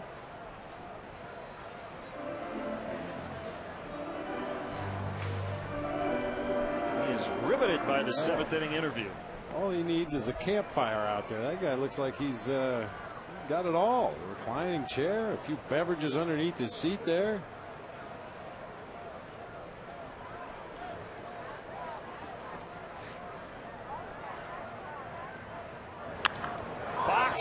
Lines out to LaRoche, who fires to first late.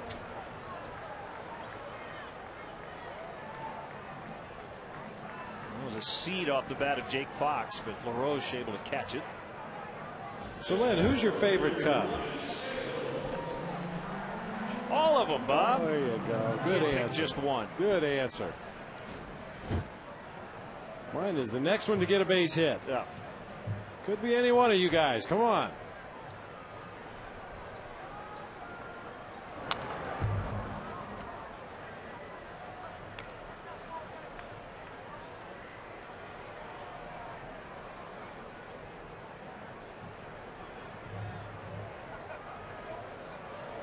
One strike to Bobby Scales.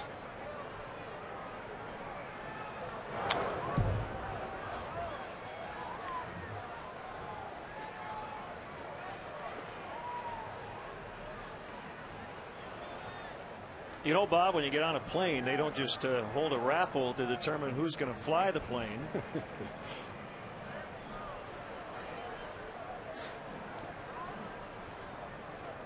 That's for those who watch every night. They'll get that reference.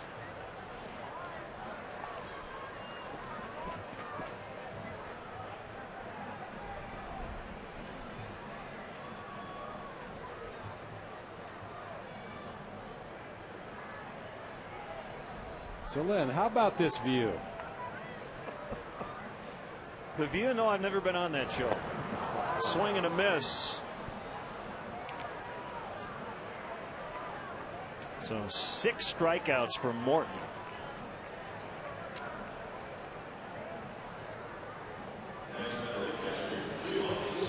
Giovanni Soto. Good bat.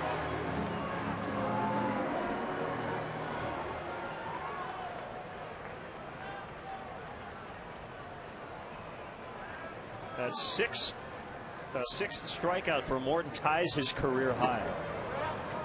4th time he has struck out 6.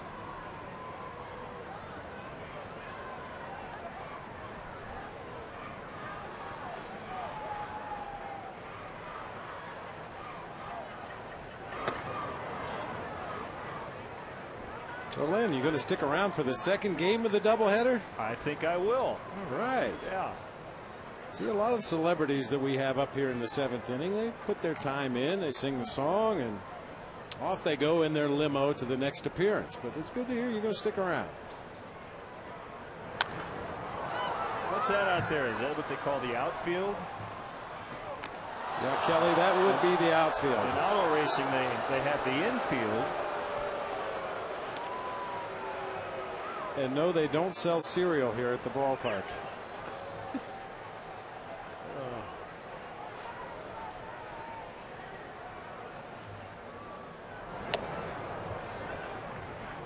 spacing on her name? Kelly Pickler. Kelly Pickler. One of our favorites, yeah.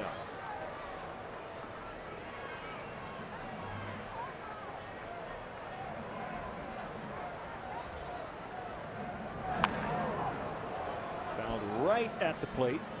3-2, so that means Hoffpower will get a head start.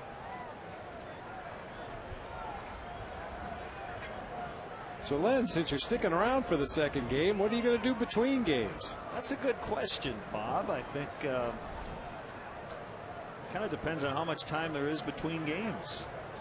I think maybe head down to the clubhouse, do a little research, get ready for game 2. Are you going to thank me for stopping by? Well, thanks for stopping by. You're welcome anytime you're in town, Len. Appreciate that, guys.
Sponsored by Comcast. This fan excited, got the foul ball.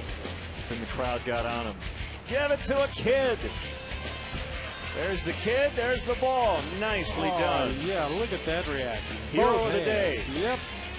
Gets his props from the fans sitting around him. Nice job, sir. Cubs baseball in high definition is sponsored by Comcast. Jeff Stevens, rookie righty, is on facing Andy LaRose. Strike one. So, Len, can you hang around for a couple more innings? I'd be happy to. All right. Like to see the Cubs come back here late. That might require getting Charlie Morton out of the game, but he's only thrown 92 pitches through 7.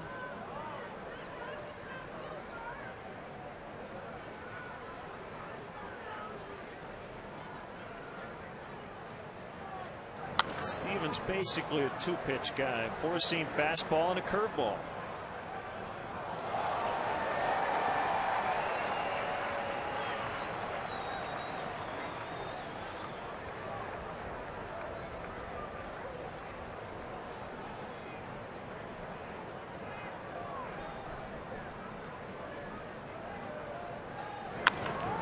Bouncer back to Jeff, who lobs it to Michael Hoffpower for the out.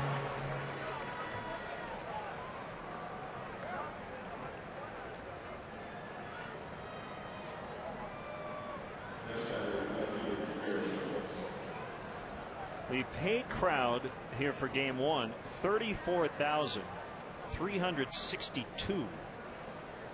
Obviously not quite that many actually in the ballpark, but it's a paid attendance. This is a makeup game.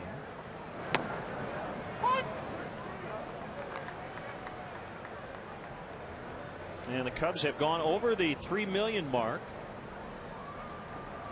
for the 6th consecutive year, back to 2004. Nice going, fans. Cubs averaging just under 40,000 for the year.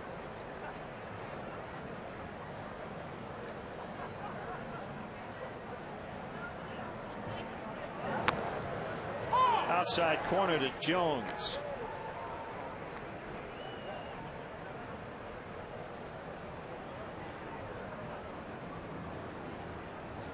When you never want to take this for granted. Back in 1981, the Cubs drew 565,637.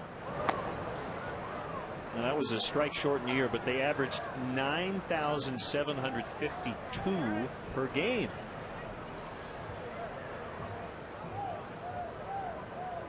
From 53 to 67, they did not draw 1 million fans to the ballpark, and they've gone over 3 million 6 straight years. Yeah, a lot of people have just recently jumped on the Cubs bandwagon and the Wrigley Field experience. They have no idea. I mean, back in my playing days, I remember many times the upper deck was closed here at Wrigley. The lower bowl was barely half filled. Still very enthusiastic, very knowledgeable fans, but you just didn't draw the kind of crowds that the Cubs have over the last 5 or 6 years. Lifted foul and slicing out of play down the left field line.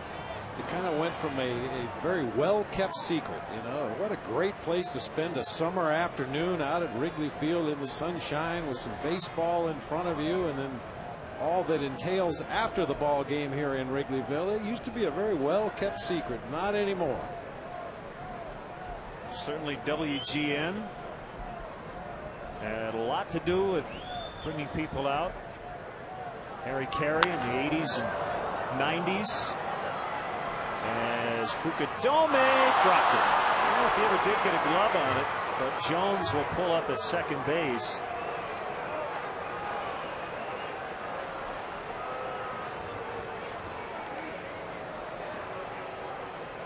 He's there with 1 out, waiting for a scoring decision. I'm going to guess a double. We'll wait and see. Well, he was there. He was there. He was squared up facing the infield. He actually just backpedaled a little bit too far.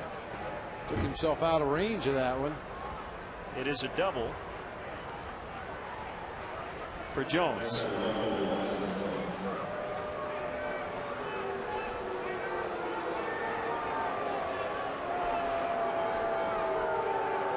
Village 2 for 3. And the big slide at second.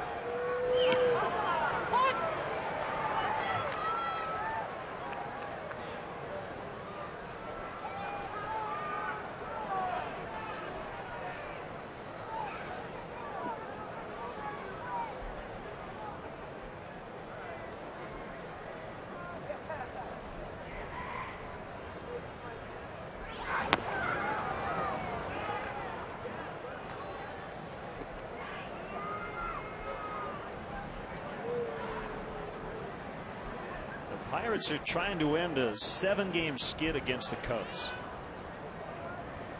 Cubs have dominated the season series, winning 10 of 12.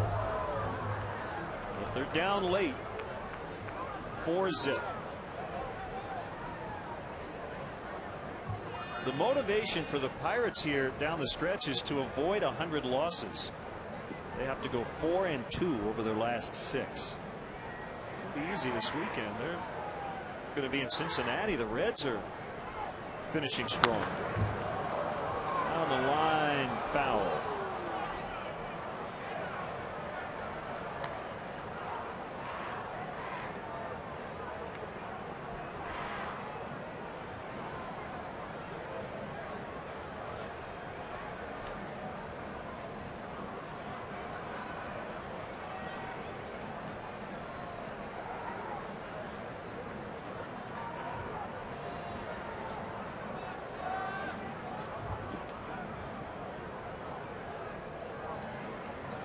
Stevens has a sign from Soto. Here's a pitch. Struck him out swinging.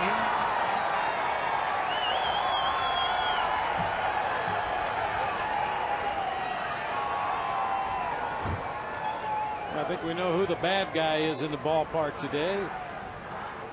The biggest roars we've heard from the crowd this afternoon. Lasting Smillage striking out with a runner in scoring position. That always helps to have a bad guy on the other team, somebody you can root against. And Lasting Smillage became that guy very early on back in the first inning, breaking up that double play at second base, jawing with Andres Blanco a little bit.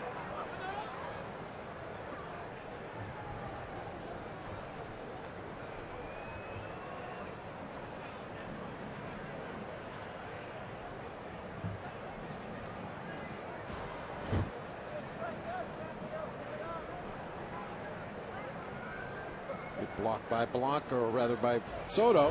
We'll keep the runner at second base.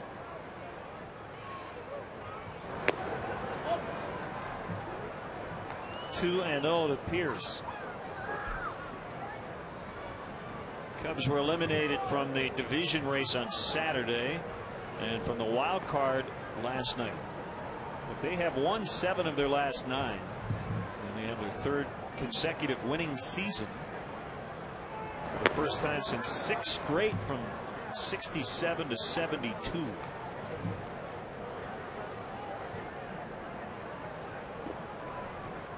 But the big story is the World Series drought continues.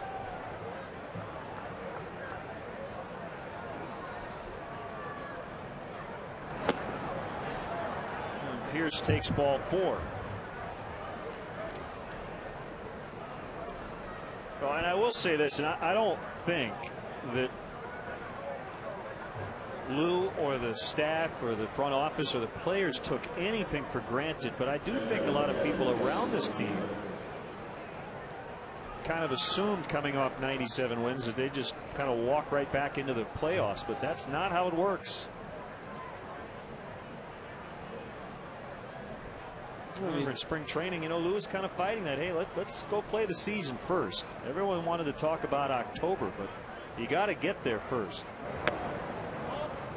Well, and the offseason moves that were made with the idea of getting a little more left-handed offensively, so that they could, you know, hopefully get deeper into the postseason this year. And I think when you make that kind of a move in the offseason, and it was, you know, arguably the right move to make. Unfortunately, it was the wrong guy. Everybody started looking forward to the end of the season rather than enjoying the ups and downs and the roller coaster ride of the regular season and hoping that your talent was good enough to get you to the postseason. I think a lot of people just assumed the Cubs would be there. That's a strike. 1 and 2 to Jaramillo. 2-run double in the first. 1 for 3 in the game.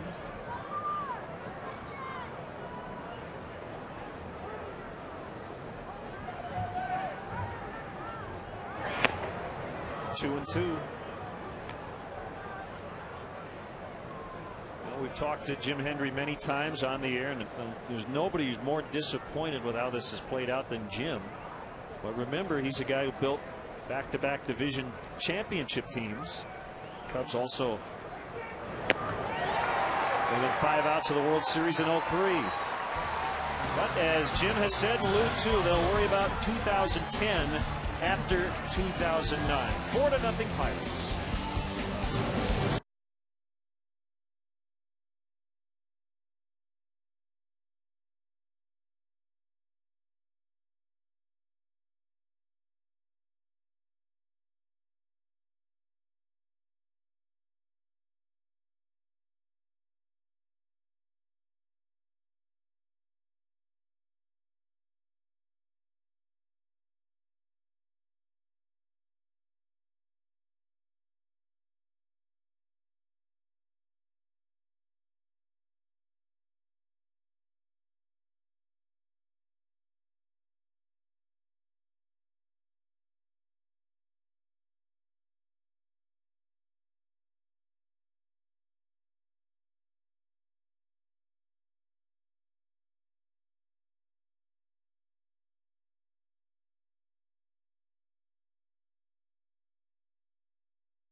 whose career high in innings pitched is 7. And he's now done it 3 straight starts. So if he gets an out here in the 8th, it'll be his longest career outing. He faces Andres Blanco. Sam Folds going to hit for Stevens, and then Ryan Theriot.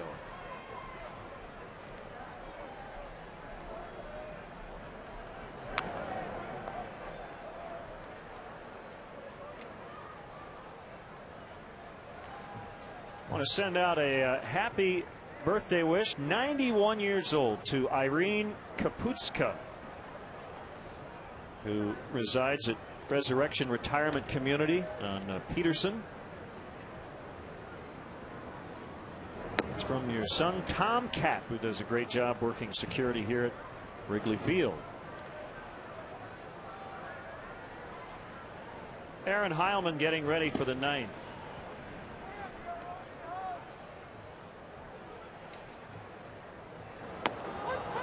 Called strike 3.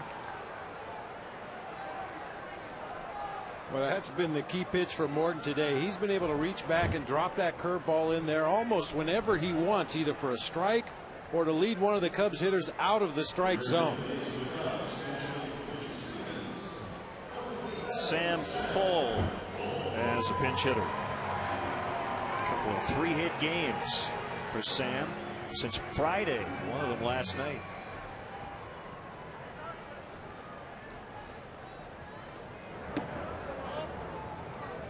Got a nice letter earlier this summer from Rich Straight from Fergus Falls, Minnesota.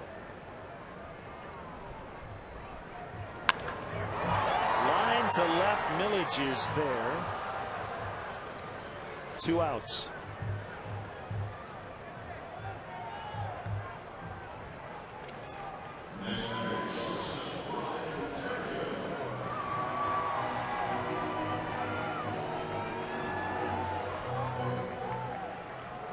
This has been the Cubs offense today. Ryan Theriot, he did strike out in the 1st inning when Morton struck out the side to start the ball game. And he had an infield single in the 3rd, also a single in the 6th. Both times, well, rather the last time, erased running on a 3-2 pitch to Kosuke Fukudome, was gunned down at second base.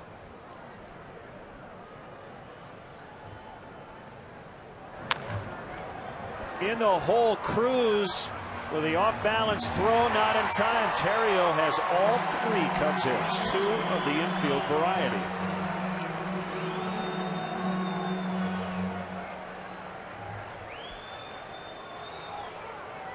For most offensive players, when they chase that shortstop deep in the hole like that, they can smell infield hit. And they know unless it's a miraculous play, they're probably going to be able to leg it out for a base hit, and that was the case with Theriot there. That's usually when you get your best times on a base runner. You know, we see a lot of first base coaches holding a stopwatch. All the advanced scouts behind home plate have their stopwatches, and that's usually when you get your best time down the line on any player, is when he hits that ball in the hole at short and thinks he's got a chance for an infield hit.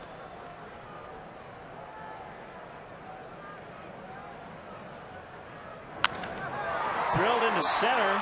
Back-to-back hits with 2 outs. Theriot now at second. Fukudome at first. Jeff Baker coming up.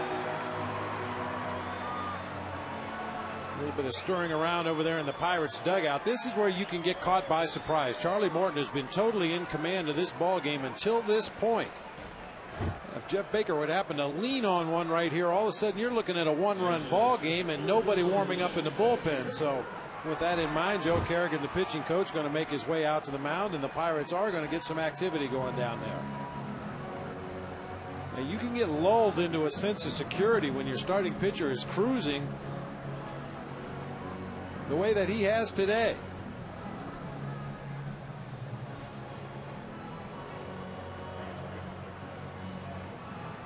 Jesse Chavez is up.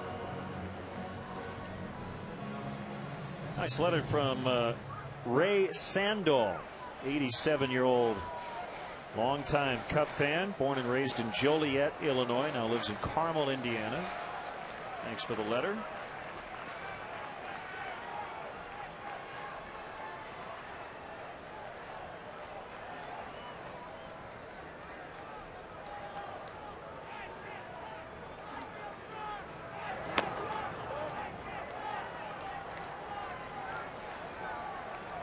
Baker is struck out, lined out, and grounded out.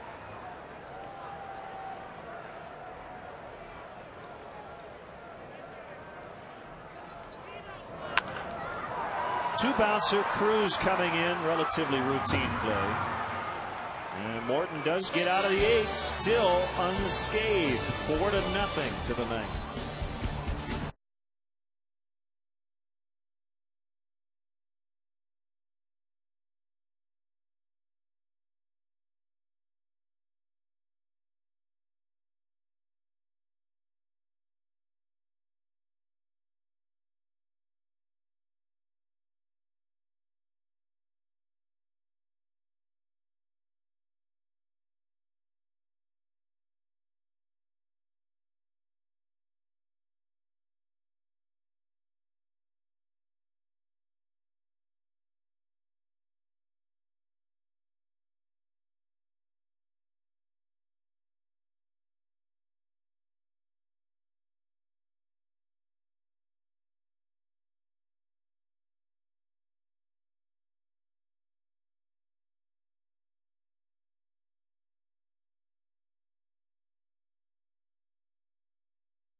Right-hander Aaron Heilman.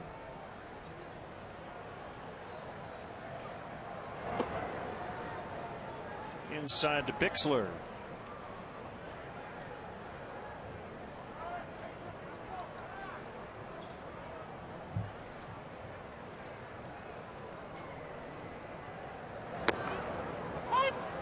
One and one. Now the best Ted Lilly can hope for is a huge bottom of the 9th rally and a no decision. As he made his final start of the year today, 7 innings, 4 runs.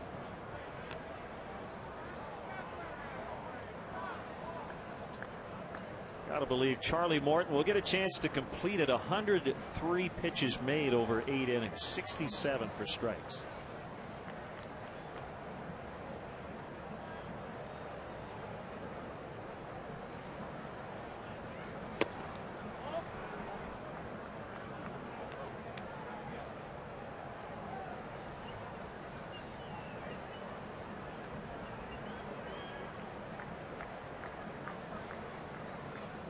Morton getting those batting gloves on as he will bat in this inning.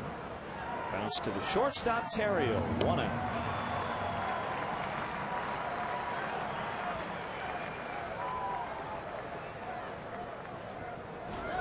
Time for today's AM/PM player of the game. After a rocky start, Ted Lilly really showed what he was made of today, settled in and put zeros on the board to at least give his team a chance to get back in the ballgame. Unfortunately, Charlie Morton, too much for the offense today. Our AM/PM player of the game, Ted Lilly. Too much good stuff. And that's a nod to the Cubs All-Star this year, Ted Lilly. Who battled some injuries and put together a very solid season. 1-1 on Cruz.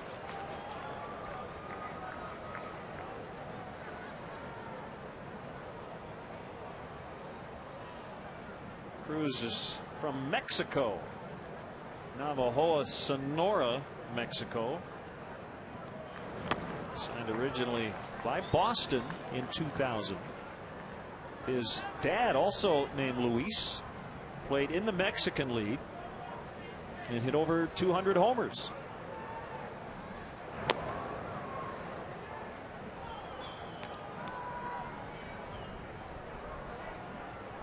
Good day to be bundled up here at the ballpark. Temperatures in the 50s when we started, 53 degrees.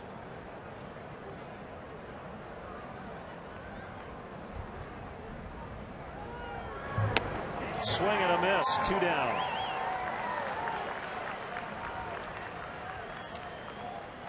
Morton now gets his 4th at bat.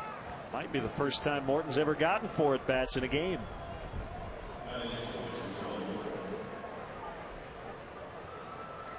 We had only 27 at bats on the season coming into play today, so I think that's a safe bet. This is the first time he's had 4 ABs in the same game.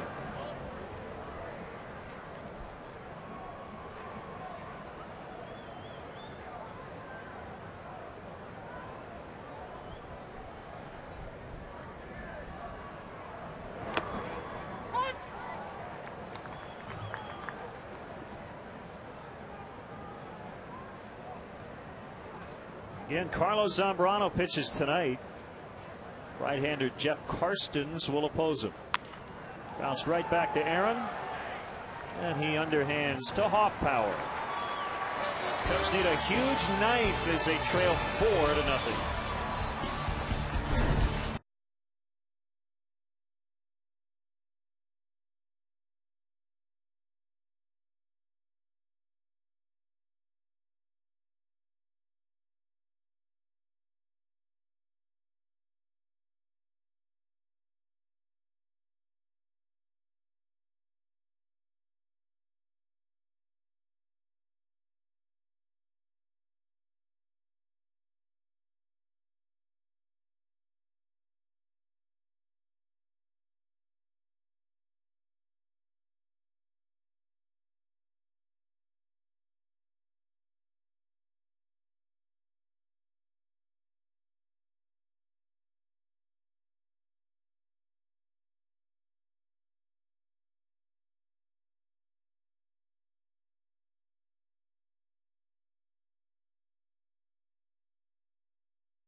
Complete the game and pitch a shutout, something he's never done at this level.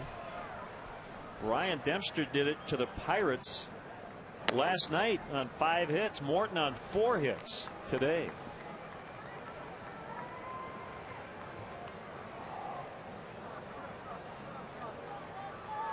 And as we mentioned, 3 of those hits coming off the bat of Ryan Theriot. And when one guy has 3/4 of your hits, pretty tough to bunch them together. I mean, the back-to-back hits by Theriot and Fukudome, the best chance the Cubs have had to score in the ball game today. Other than that, it's been all Charlie Morton. And that was with 2 outs. Yeah. And they've had 2 on just twice, but both times after the second out had been recorded.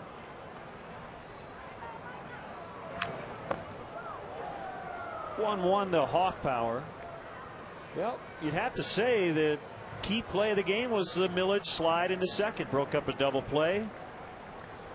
Kept the first inning alive. They got a run on that play and then would add 3 more.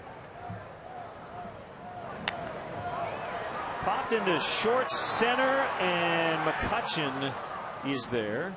1 out.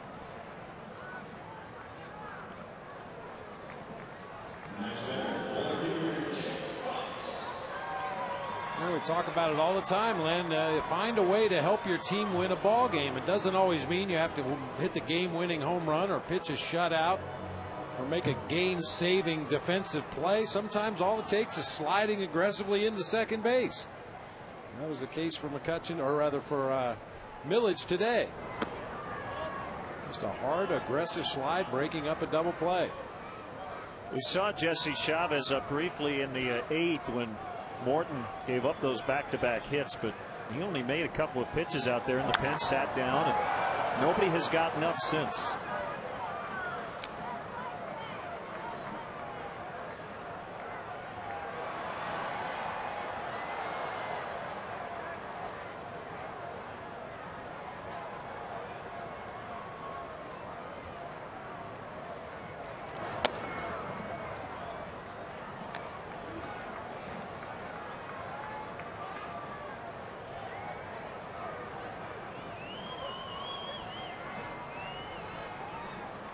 Still in decent shape in terms of the pitch count.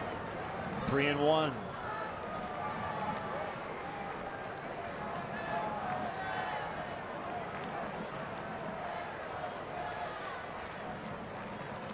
Looks like this is his season high in pitches now. To right, Jones back on it, and he has it. Nice running catch by Garrett Jones. And the Cubs down to their final out. It looked momentarily like that ball was going to get over the head of Garrett Jones out there in right field as he goes straight back toward the warning track. Had to make a nice adjustment right at the end of the play. And then was able to make the catch on that drive off the bat of Jake Fox.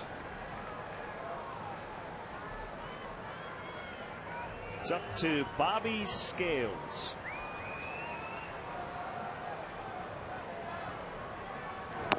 Takes it inside.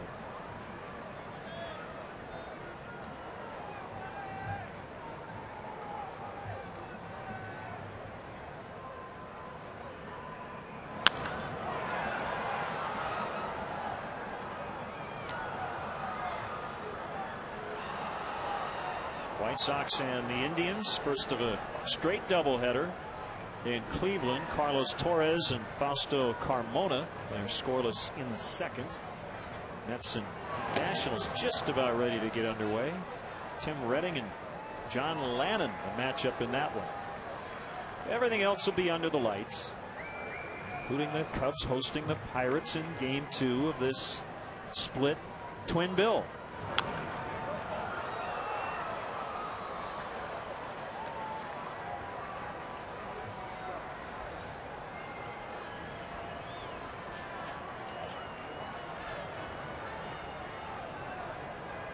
Morton one strike away.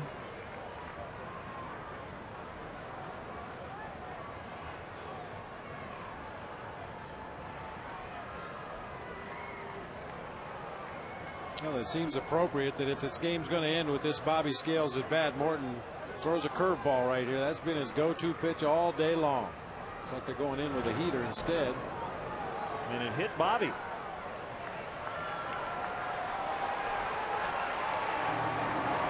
Morton has hit 2 batters in the game.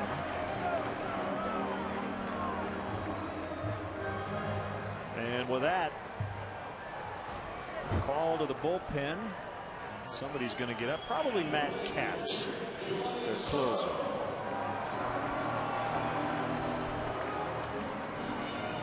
Fastball just grazed off the back elbow of Bobby Scales. Still have life here.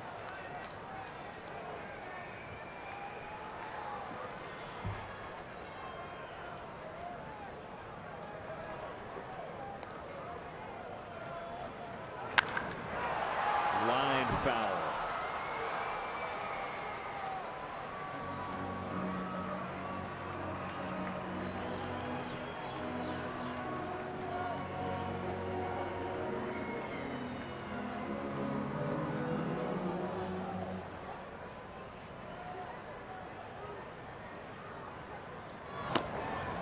Scales takes second and does not get credited with a steal.